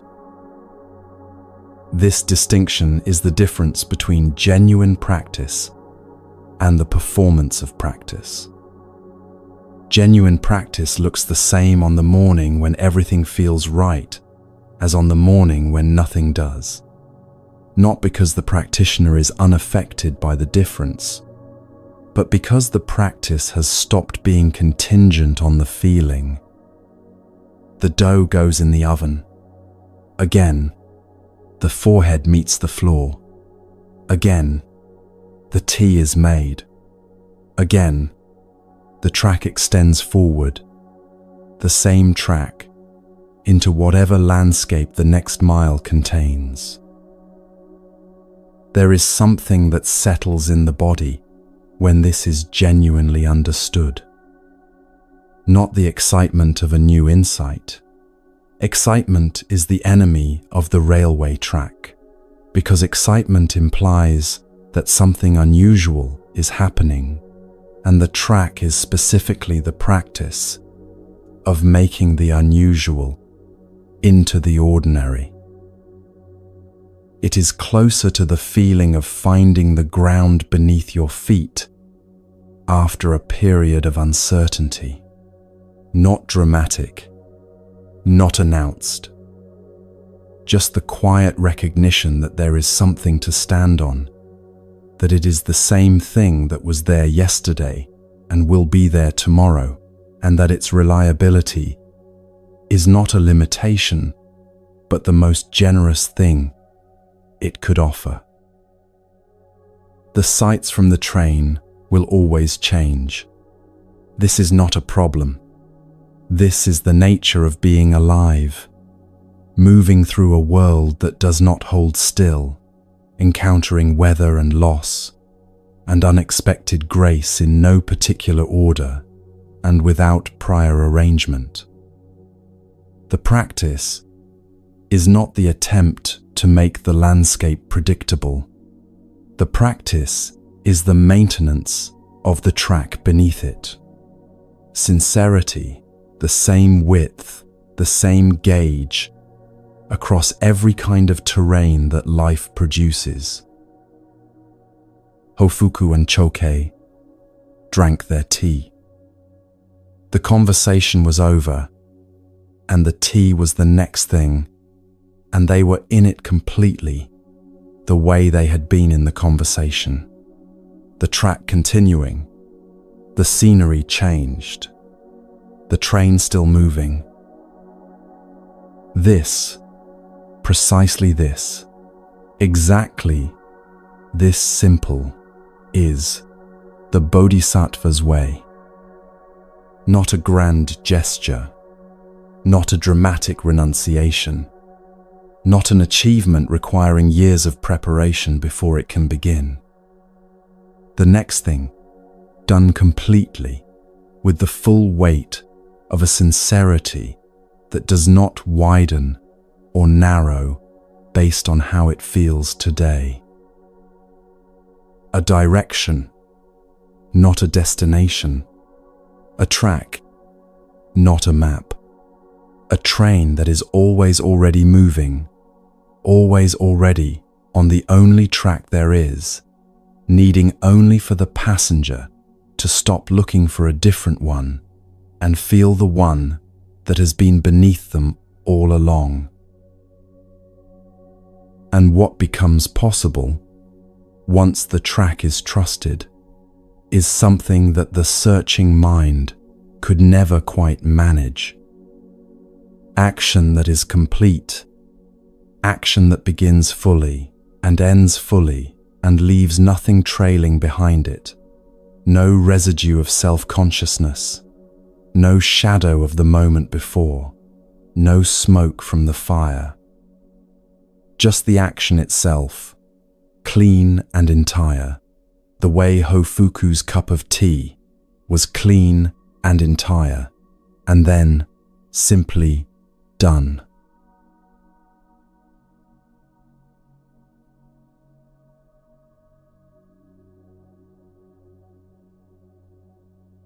In 16th century Japan, there was a man who understood something about presence that most people spend their entire lives circling without ever landing on. His name was Sen no Rikyu. He was not a monk. He was not a philosopher in the formal sense. He was a master of the tea ceremony, which is to say, he was a man who had given his life to the practice of doing one ordinary thing with such complete attention that the ordinary thing became, in his hands, a transmission of something much larger than itself. A bowl of tea, water heated to the right temperature, a bamboo whisk moving through green powder in a particular rhythm, a ceramic cup held with both hands, received with a slight bow, drunk in a specific number of sips. These are the external facts of the tea ceremony. They tell you almost nothing about what Rikyu was actually doing. What Rikyu was doing in every ceremony he conducted across a lifetime of ceremonies was this: he was burning completely, entering the room with nothing held in reserve, pouring the water with no part of himself elsewhere, presenting the bowl with hands that had no agenda beyond the presenting. And when the ceremony ended, leaving nothing behind, no performance to review, no impression to manage, no residue of self-consciousness trailing after him, like smoke from a fire that did not burn cleanly. Each ceremony was complete in itself. Each one began fully and ended fully. Nothing carried unnecessarily from the one before. Nothing withheld for the one after. Just this bowl, this water, this moment, this person receiving the tea, and then, when it was done, the simple fact of its being done. This is the teaching on no trace, and it is one of the most practically useful teachings in the entire Zen tradition. Useful not in the way that techniques are useful, but in the way that a window is useful when the room has been airless for too long. Consider what the alternative looks like.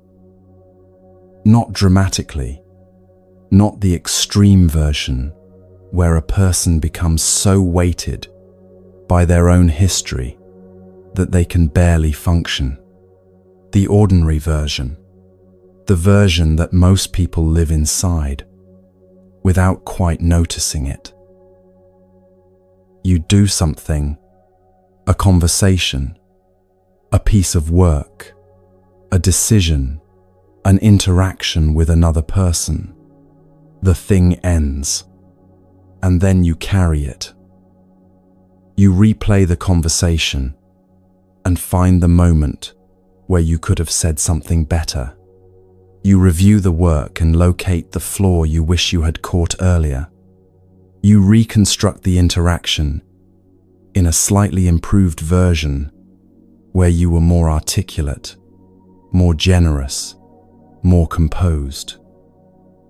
You carry the whole thing forward into the next moment, and the moment after that, like a fire that has not burned cleanly, still producing heat, but also producing smoke, still consuming fuel, but leaving residue rather than ash.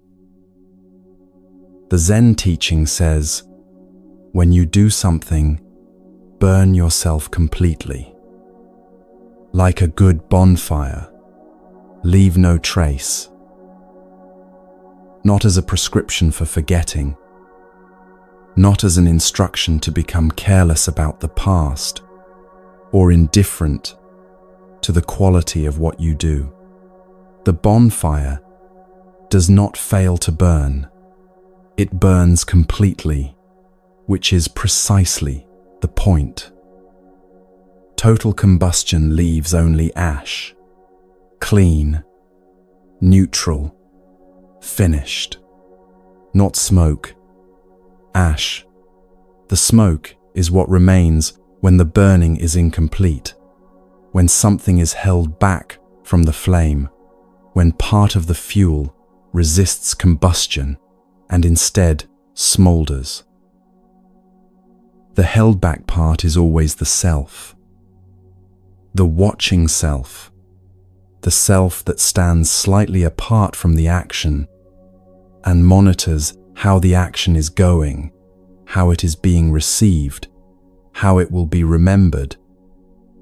This watching produces the smoke, not the action itself, the watching of the action while the action is happening. The doubling of attention between the thing being done and the observer doing the recording.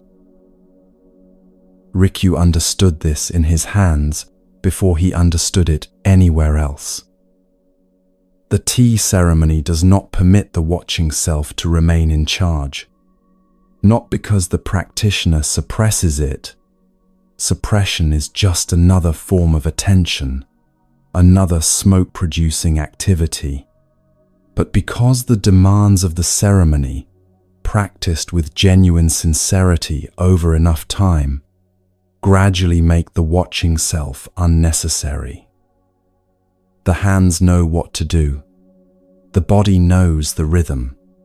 The attention that used to be split between the doing and the watching of the doing slowly consolidates into just the doing. And when that happens, when the action and the attention become one thing rather than two, the action itself changes quality. It becomes, as the Zen tradition describes it, straightforward, direct, not in the sense of being blunt or simplified, but in the literal sense of moving straight from intention to expression without the detour through self-consciousness. This is what people mean when they describe a master at work. Not the master who performs mastery, who is visibly aware of being watched and adjusts accordingly. The master who is simply inside the work, completely, with no division between the person and the action. What you witness in those moments is not technique, though technique is certainly present. What you witness is the absence of smoke, the clean burn, the action leaving nothing behind it except itself. Rikyu conducted his tea ceremonies this way for decades. Each bowl of tea complete, each ceremony its own whole world, entered fully and left fully, the door closed behind it, without residue or review. In 1591, the ruler of Japan, Toyotomi Hideyoshi, ordered Rikyu to commit ritual suicide. The political circumstances were complex, and the reasons have been disputed for 4 centuries. What matters here is not the politics. What matters is what Rikyu said in the moments before his death.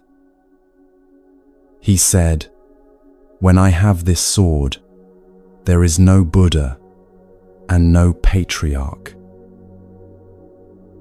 Sit with that for a moment. No Buddha, no patriarch. The entire architecture of the tradition to which he had devoted his life, the lineage of teachers, the accumulated wisdom, the framework of practice, none of it separate from this moment, this sword, this final and complete act. Not because the Buddha did not exist, not because the teaching had no value, but because in the moment of complete action, there is no gap between the actor and the act, between the teaching and the living of it, between the practitioner and what the practitioner has spent a lifetime practicing. The sword was not a symbol of the end of his practice. It was the practice, expressed one final time, with the same completeness that every bowl of tea had been expressed before it. This sounds extreme.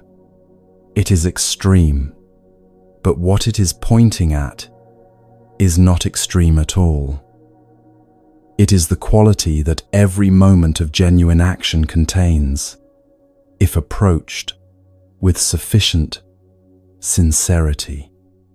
The quality of being entirely here, with no division between the person and the present moment, with no smoke rising from the gap between what is being done and the self watching it being done.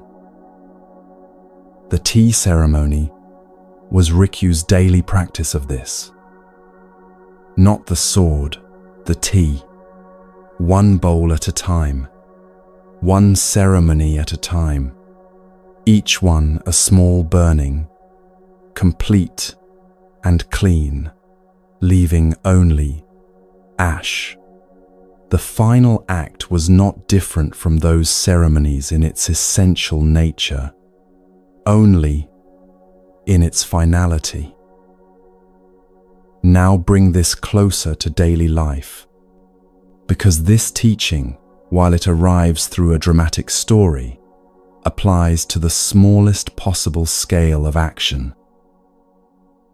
Think about what happens when you wash a dish with your full attention, not as a meditation exercise with a label on it, simply washing the dish, feeling the temperature of the water, the weight of the bowl in the hand, the specific resistance of the surface under the cloth.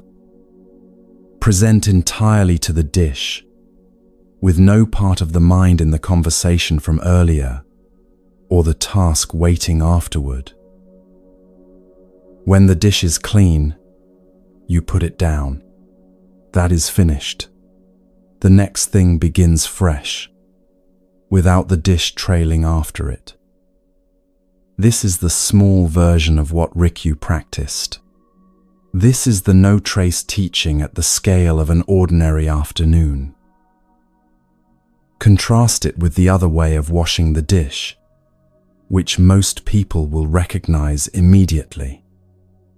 Hands in the water, mind in 5 other places.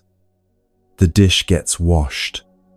The outcome is achieved, but the attention was divided, and divided attention leaves a particular kind of residue. Not guilt, not regret necessarily, just the faint unsatisfyingness of a thing half done, the sense that you were present for the outcome, but absent from the experience, the smoke of incomplete combustion, drifting into the next moment and the next. Over time, this accumulates, not dramatically, but steadily. A day of divided attention is a day of smoke, and smoke, even in small quantities, obscures. The view through it is less clear. The air in it is less clean. And the personality that develops inside a life of divided attention develops, slowly and without noticing, a particular kind of weight. The weight of everything that was done but not fully inhabited, the accumulated residue of 1,000 half-presences, the smoke of 10,000 fires that did not burn cleanly. The teaching on no trace is the teaching on how to put that weight down, not by reviewing and resolving the accumulated past. That is more smoke, more division, more self-watching self, but by changing the nature of how the next action is entered.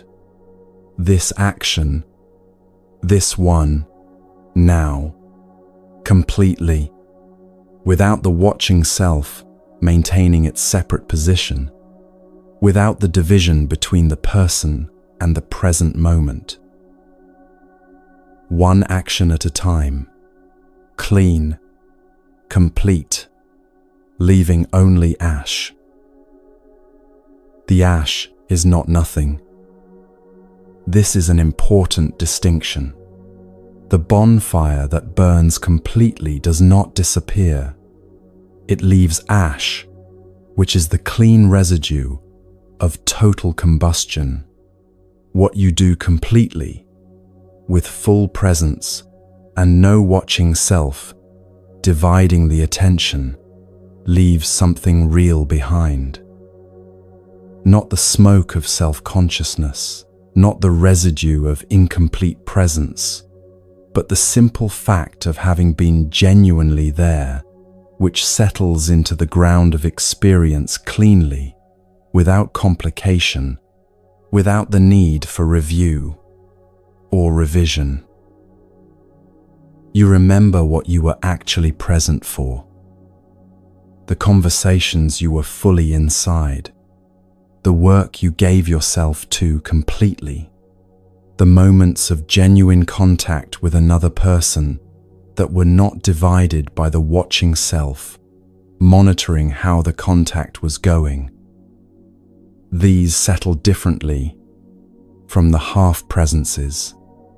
They are ash rather than smoke, clean, finished, real. Dogen, the 13th century teacher, said it this way: ashes do not come back to firewood. Ash is ash. Firewood is firewood. Each exists completely in its own moment.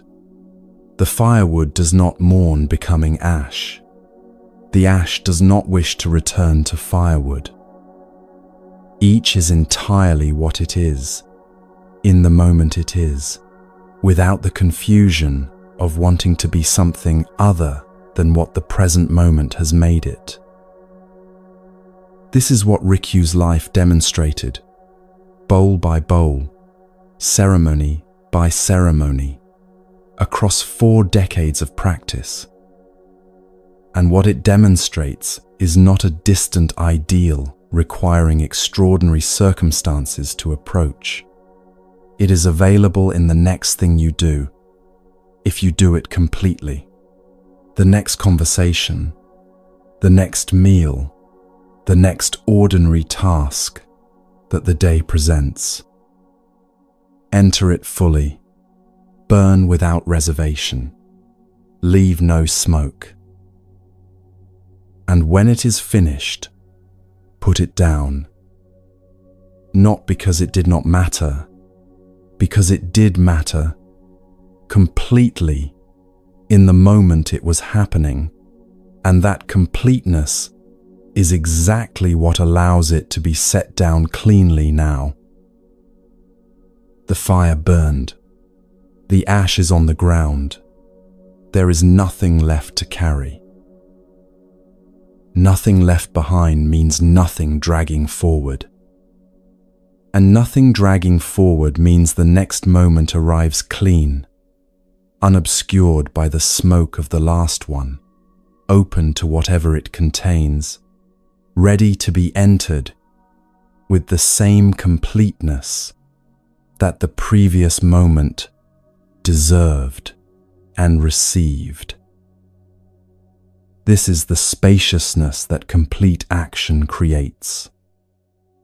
Not emptiness, in the bleak sense. Room, the specific, tangible room that opens when the accumulated weight of half-presences is no longer being carried. The air clears. The view extends further than it did through the smoke.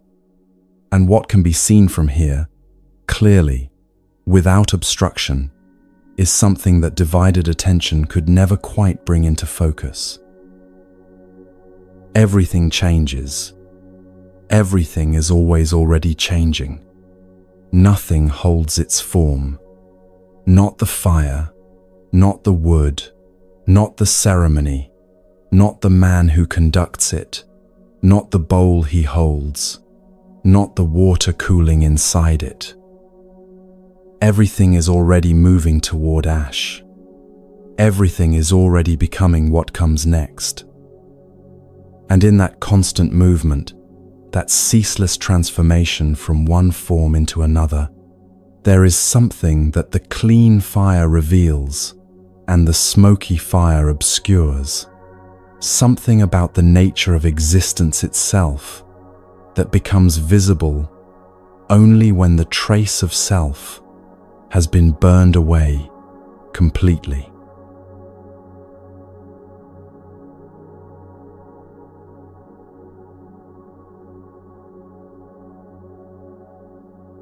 Stand at the base of a waterfall sometime and look up.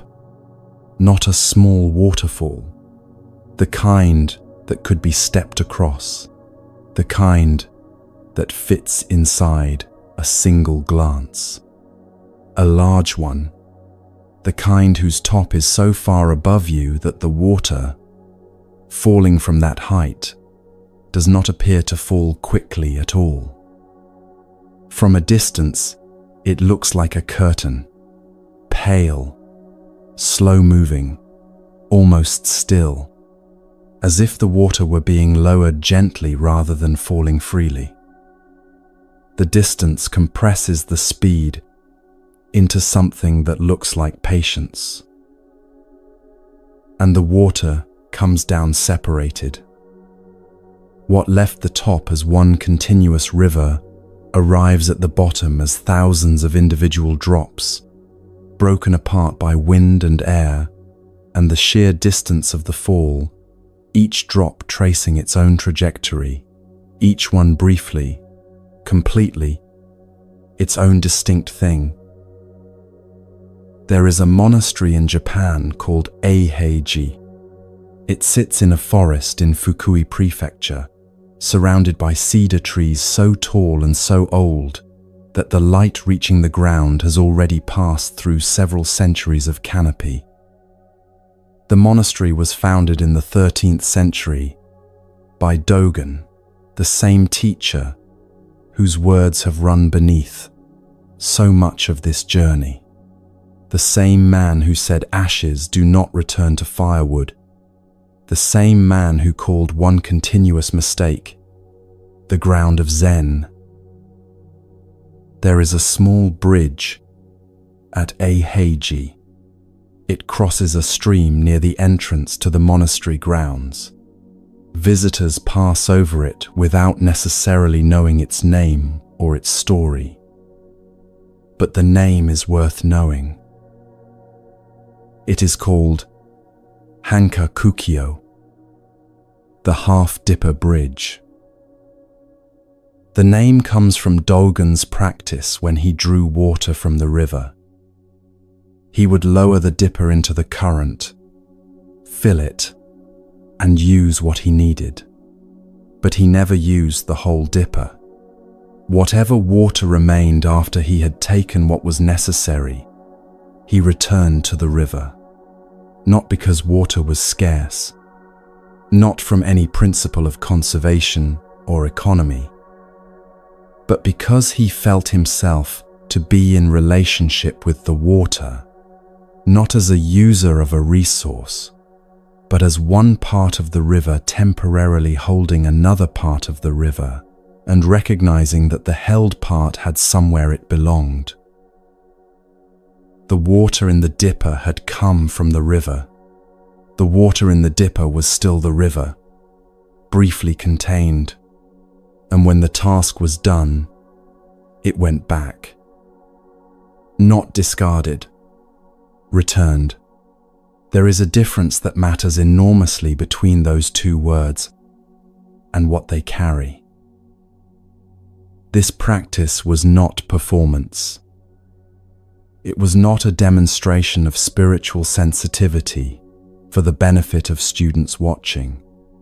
It was the natural expression of a man who had genuinely stopped feeling himself to be separate from the world he moved through. The water in the river and the water in the dipper were not two different things to him. They were one thing in two temporary arrangements, and the temporary arrangement of the dipper was simply that, temporary. It would end. The water would return. The bridge was named for this. Not for a teaching Dogen gave, not for a text he wrote, but for a gesture he made daily, quietly, at the river's edge. The half-dipper returned to the water, the bridge named after the returning. Now look up at the waterfall again. The water at the top has not yet separated. It is still the river, one continuous body, moving together, undivided. At the top, the river has no individual drops. It has no sense of being many things. It simply is what it is, whole, moving, without the experience of boundary or separation. Then it goes over the edge, and in the falling, something changes. The wind catches it. The air breaks it apart. The single river becomes thousands of individual drops, each one now tracing its own path, each one now carrying, if we allow the imagination to follow the teaching, something like an individual experience. The experience of falling, the experience of the air pressing from all sides, the experience of distance from the river above and the river below, the experience, perhaps, of something like difficulty. The teaching here is not a metaphor being imposed on water. It is an observation about what separation does. Before the separation, there is no individual feeling. There is only the river, being the river, in the way that rivers simply are. After the separation, in the falling, in the distance, in the breaking apart, something that functions like individual experience begins. This is what birth is. This is what a human life is. The river going over the edge, the whole becoming temporarily many, each drop briefly, completely, its own distinct falling thing, with its own trajectory, its own weight, its own experience of the distance between where it started and where it will land. And the difficulty we feel, the suffering that arrives with consciousness and separation and individual existence, this is the difficulty of the drop in the air. Real, genuinely felt, not to be minimized or explained away, but understood now in its context. The difficulty belongs to the separation, not to the water itself. not to whatever we are before and after the falling. Before we were born, we were one with the universe. This is not a poetic sentiment. It is the most literal statement the teaching can make. Whatever we are, whatever consciousness is, whatever this experience of being alive amounts to, it arose from something, and that something was not separate from the rest of what exists. The river before the edge, the hole before the falling, the water before it learned the word drop. And after the falling ends, the drop returns. Not to nothing, not to absence or void, or the extinction of everything that the drop was during its time in the air, to the river, to the wholeness it came from, to the condition before separation, which is also the condition after it. Consider how the water must feel if we follow the image honestly when it lands. The falling is over. The separation is ending.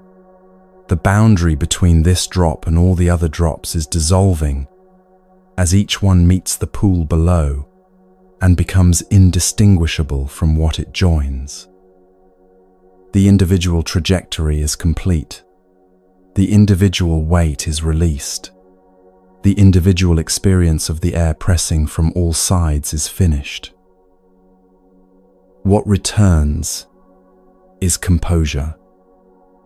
Not the composure of endurance, the gritted composure of someone who has held together through difficulty, the composure of return, the composure of the river finding itself whole again, one body, moving together, the individual drops reunited in something larger than any of them were during the falling.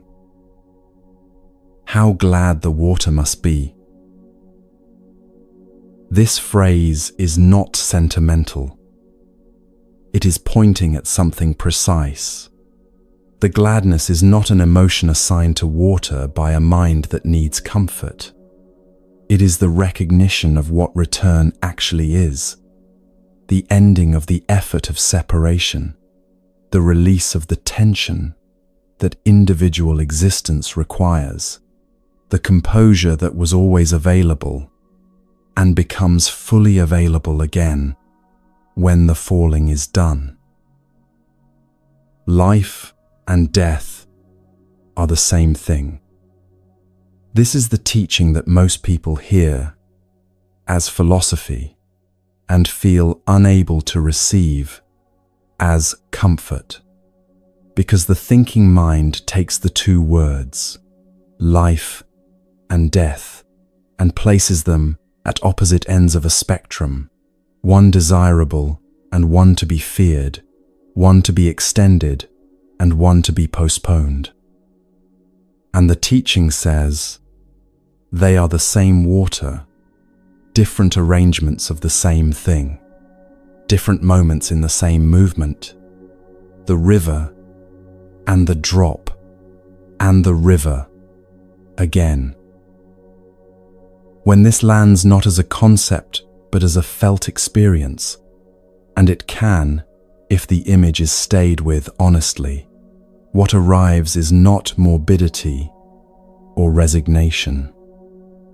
What arrives is rest, a particular quality of rest that is different from anything that ordinary comfort can produce, because ordinary comfort is given to a self that is still separate, still falling, still in the middle of its trajectory between the river above and the river below.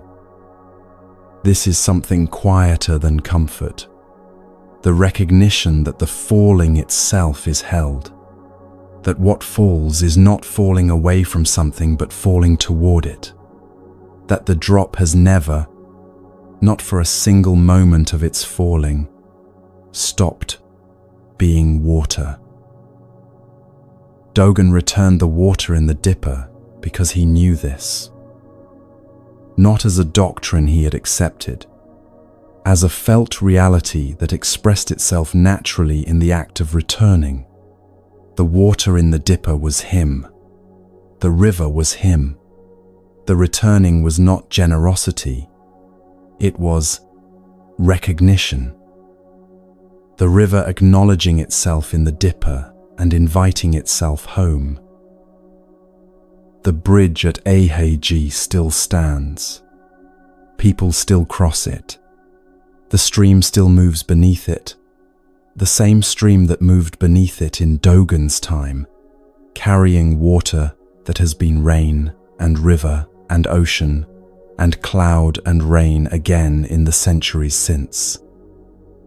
The water does not remember its previous arrangements. The water simply continues, taking whatever form the conditions require, releasing that form when the conditions change, moving always toward the lower place, which is also always the returning place. There is a practice that emerges naturally from this, though it requires no formal instruction. When the fear of ending arrives, and it arrives for everyone, in whatever form it takes for each particular drop, the practice is simply to look at the water. Not metaphorically, actually, if possible, a river, a stream, rain on a window, water running from a tap. Watch what it does. Watch how completely it gives itself to whatever shape contains it. Watch how completely it releases that shape when the container changes. Watch how it finds its way always toward joining, always toward the larger body, always toward the condition of being undivided. The water is not afraid of this. The water has never been afraid of this. The water in the dipper does not resist the returning. The drop in the air does not refuse to land. The river at the edge does not hold back from the falling. Each movement, each change of form, each apparent ending is also a beginning, not as consolation, but as structure, as the actual nature of what water is and does and always has been. We are the water.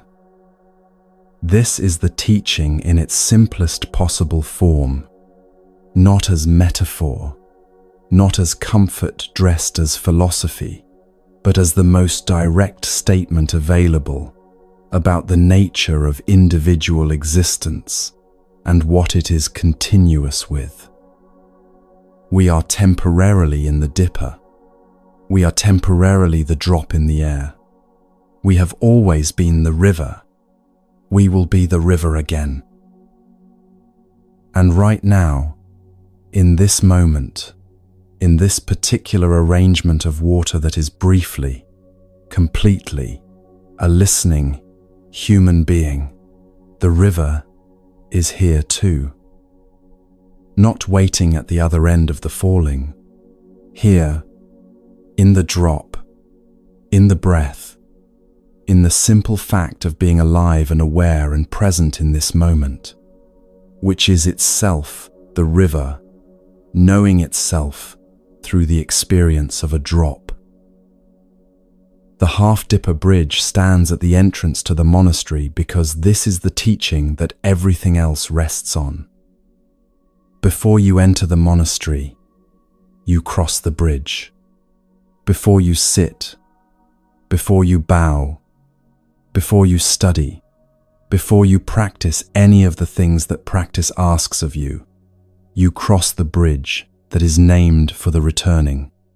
The reminder is built into the threshold.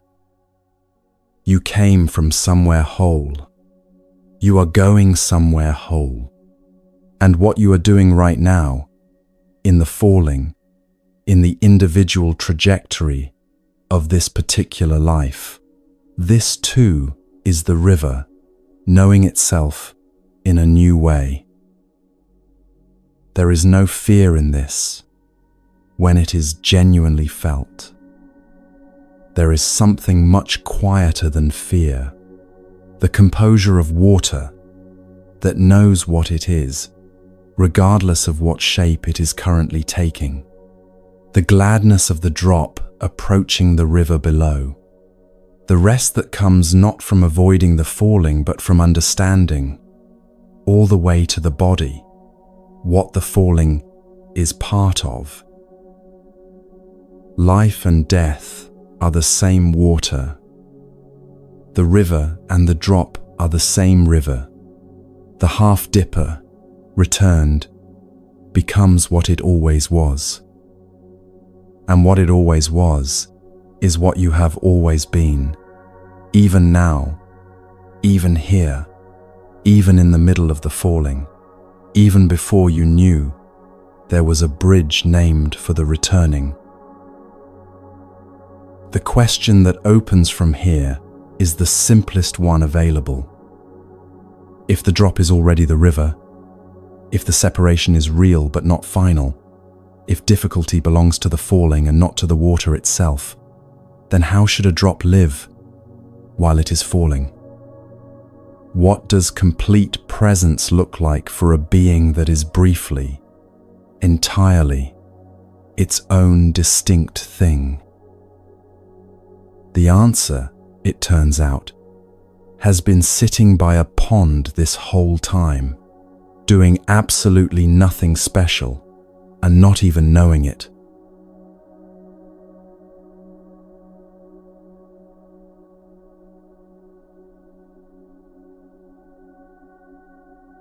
There is a frog sitting by a pond. He is not doing anything remarkable. He is simply sitting, weight settled, eyes open, body still in the particular way that frog bodies are still, which is not the stillness of effort but the stillness of a creature that has never once questioned whether sitting is what it should be doing right now. He does not have a meditation timer. He does not have a cushion. He has not read anything about correct posture or the importance of keeping the spine straight, or the value of returning attention to the breath when the mind wanders. He is simply here, at the edge of the pond, in the precise posture that centuries of Zen practitioners have spent enormous effort trying to achieve. And he has no idea. This is the thing that makes the frog so useful as a teaching. Not his posture, though the posture is genuinely remarkable when you look at it honestly. His complete absence of self-consciousness about the posture. The frog does not sit and then assess his sitting. He does not compare this session to yesterday's session. He does not wonder whether he is making progress or losing ground, or whether some other frog somewhere is sitting better than he is. He simply sits because he is a frog, and this is what frogs do, and there is no gap between the frog and the sitting, no space where a watcher has set up residence to monitor how the whole thing is going. When something interesting happens, a fly passes within range. He snaps at it, completely, with no division between the frog and the snapping. And then he is sitting again, the same frog, the same stillness, as if the snapping and the sitting are not two different modes, but simply two expressions of the same unfragmented being. This is Zazen, not the performance of Zazen, not the aspiration towards Zazen. Zazen itself, the actual thing, in its natural form, demonstrated without any awareness of the demonstration by a creature that has never heard the word and would not be impressed by it if he had. The teaching that this frog embodies has a precise formulation that is worth sitting with slowly. When you become you, zazen becomes zazen. Not when you practice long enough, you will become enlightened. Not when you correct your posture and quiet your mind and follow the instructions carefully, something will eventually click into place. When you become you, when the gap between the person and the action closes, when the watcher folds back into the living and stops standing apart to monitor whether the living is being done correctly, the frog is always you. This is the point the teaching will not let go of.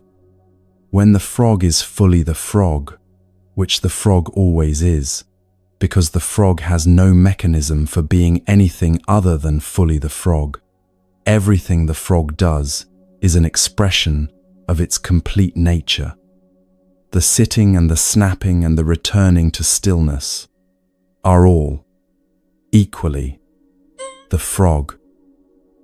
There is no hierarchy. There is no moment when the frog is more itself than in other moments.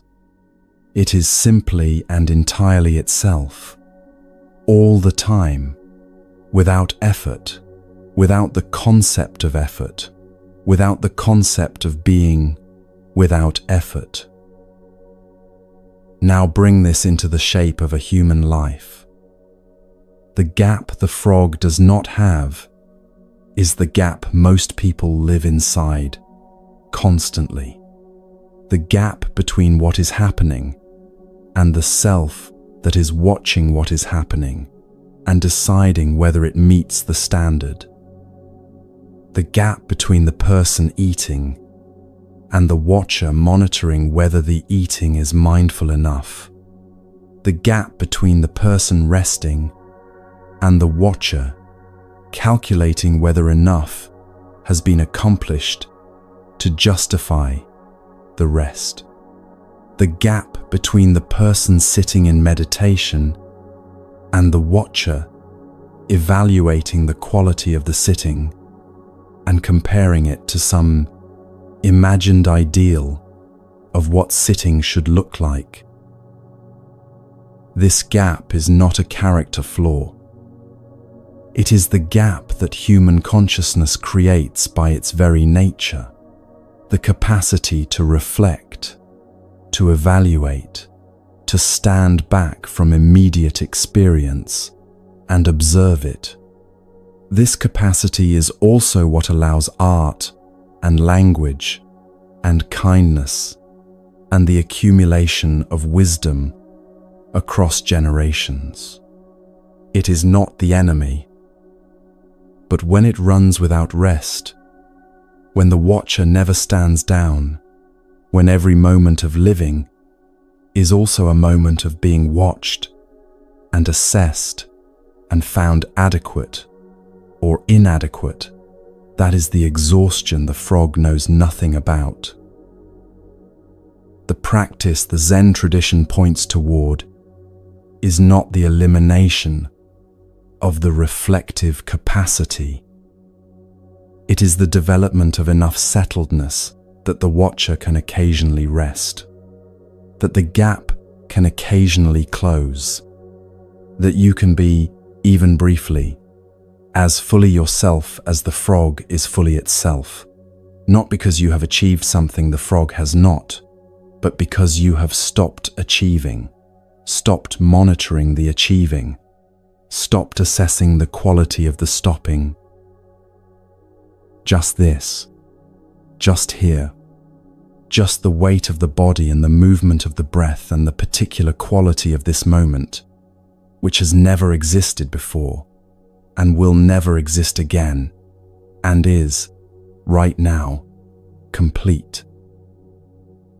There is a different kind of naturalness that the teaching is pointing at here.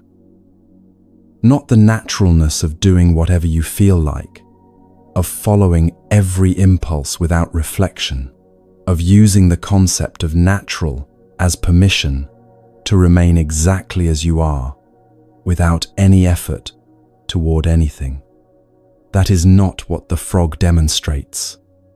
The frog does not sit because sitting feels good in the moment. The frog sits because sitting is the expression of what the frog is. There is no deliberation. There is no alternative being weighed. There is simply the expression of nature meeting conditions, the frog, the pond, the particular afternoon, the fly that may or may not pass, and the expression is complete because nothing in it is withheld. Think of a seed. The seed does not deliberate about becoming a plant. It does not weigh the advantages and disadvantages of germination. It does not worry about whether it is the right kind of seed for this particular soil. The conditions arrive: moisture, warmth, darkness, time, and the seed does what seeds do, completely, without reservation, without the concept of reservation. The plant that emerges is exactly what the seed was, expressed in the form that the conditions allowed. Nothing added, nothing withheld. This is the naturalness the teaching is pointing at. Not carelessness. The seed is not careless. Not effortlessness in the sense of nothing happening. The seed does extraordinary work in its germination. The plant does extraordinary work in its growing. But the work arises from nature meeting conditions, not from a self standing apart from nature and deciding how much of it to express and under what circumstances. When you are you in this sense, when the expression is complete, when nothing is being withheld for assessment or approval, then whatever you do carries the quality of the frog's sitting.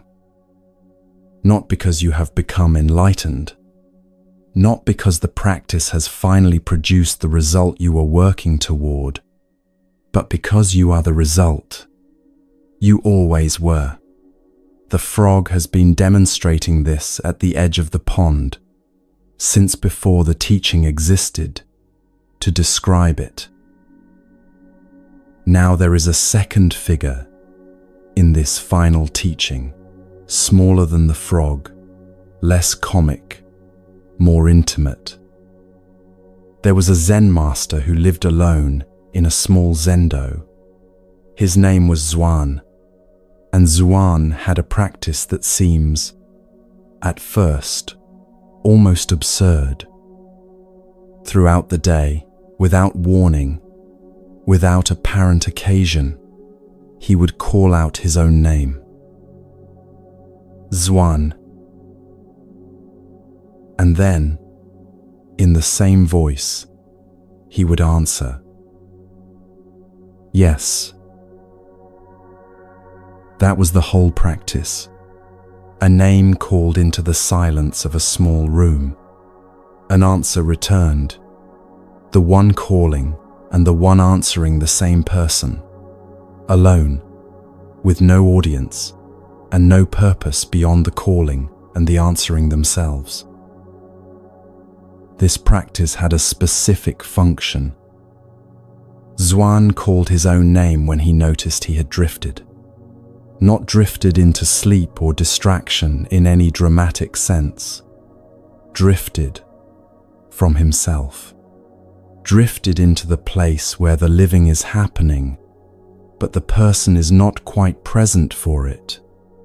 The place where the body is here, but the attention has gone somewhere else.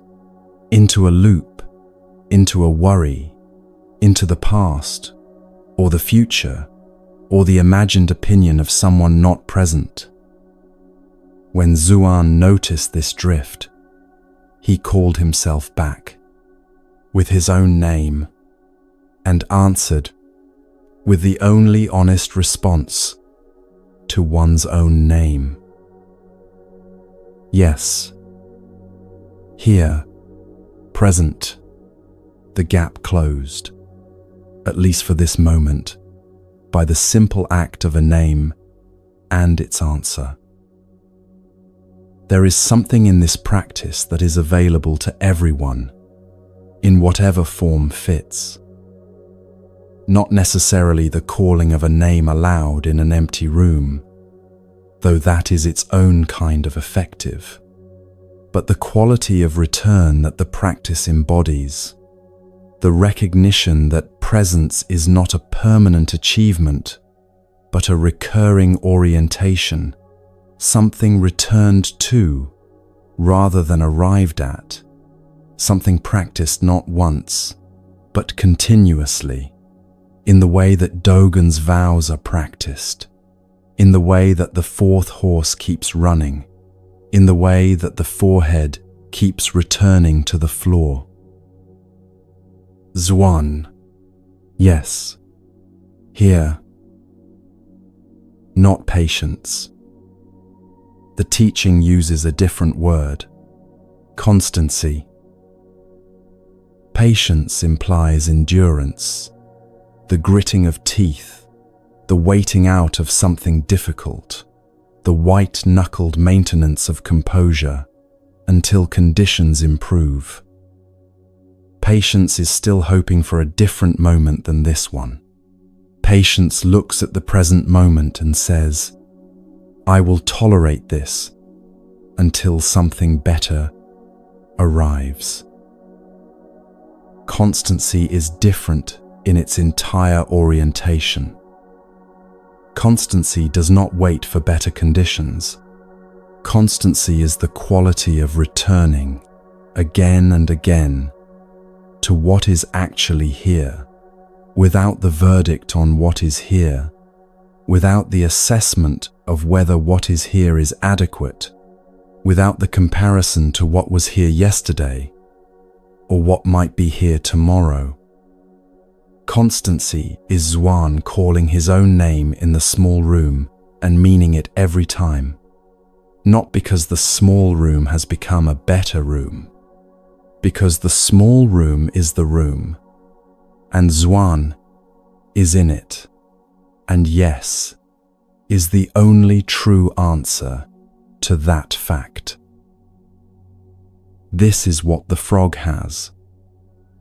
Not patience with the pond, constancy with the pond, complete, unconditional, unevaluated presence with the pond, with the afternoon, with the fly that comes or does not come, with the stillness that is not performed but simply is.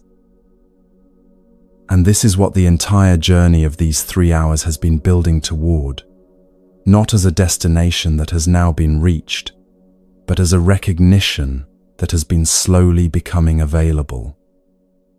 The beginner's mind that keeps the door open, the breath that crosses the boundary between inside and outside, the meadow that holds the sheep without a fence, the weeds pressed into the soil near the root, the fourth horse running all the way to the marrow, the callus built by 10,000 mornings of return, the railway track, same width, through every kind of terrain, the bonfire that burns without smoke, the drop that was always the river, all of it, every teaching, every image, every story, pointing here. To the frog at the edge of the pond, to Zwan in the small room, calling his own name, to the simple, radical, endlessly available fact of being present for your own life, not because you have finally achieved the right conditions for presence, but because presence is what you are when the watcher rests and the gap closes and the name is called and the only true answer comes back. Yes. What does this look like in the life you are actually living? Not in a monastery, not in extraordinary circumstances, in the ordinary texture of days that are mostly unremarkable and sometimes difficult and occasionally, briefly, luminous in a way that the thinking mind is too busy to notice. It looks like this. You are doing something ordinary, washing a cup, walking from one room to another, sitting in a car waiting for something, lying in bed in the particular darkness before sleep arrives. And for a moment, not a dramatic moment, not a moment marked by anything external, the watcher steps back. The assessment stops. The comparison to yesterday, and the calculation about tomorrow, and the monitoring of whether this is going well enough, all of it, just for this moment, simply stops. And there is just the cup, just the walking, just the darkness before sleep, just this. Complete, sufficient, requiring nothing added to it, and nothing removed from it, to be exactly what it is. This is what the frog knows. This is what Zhuan kept calling himself back to. This is what the teaching means when it says nothing special, because what is being pointed at is so completely ordinary, so entirely available, so utterly without requirement or prerequisite, that the word special would only mislead. Nothing special, which is, it turns out, everything. The frog is still there, at the edge of the pond, still sitting in his perfect, unremarkable posture, still completely, entirely, without any awareness of the fact, himself. He will be there tomorrow. He will be there the day after, not because he is committed to the practice of being there, because he is the frog, and this is the pond, and the afternoon is this afternoon, and there is nothing else required. You are the frog, not as a metaphor, as a reminder of what is already true about you when the watcher rests, when the assessment stops, when the name is called, and the only answer is the honest one. Yes. Here. This. Exactly this. Nothing added. Nothing missing. The pond and the frog and the afternoon, and the absolute sufficiency of what already is.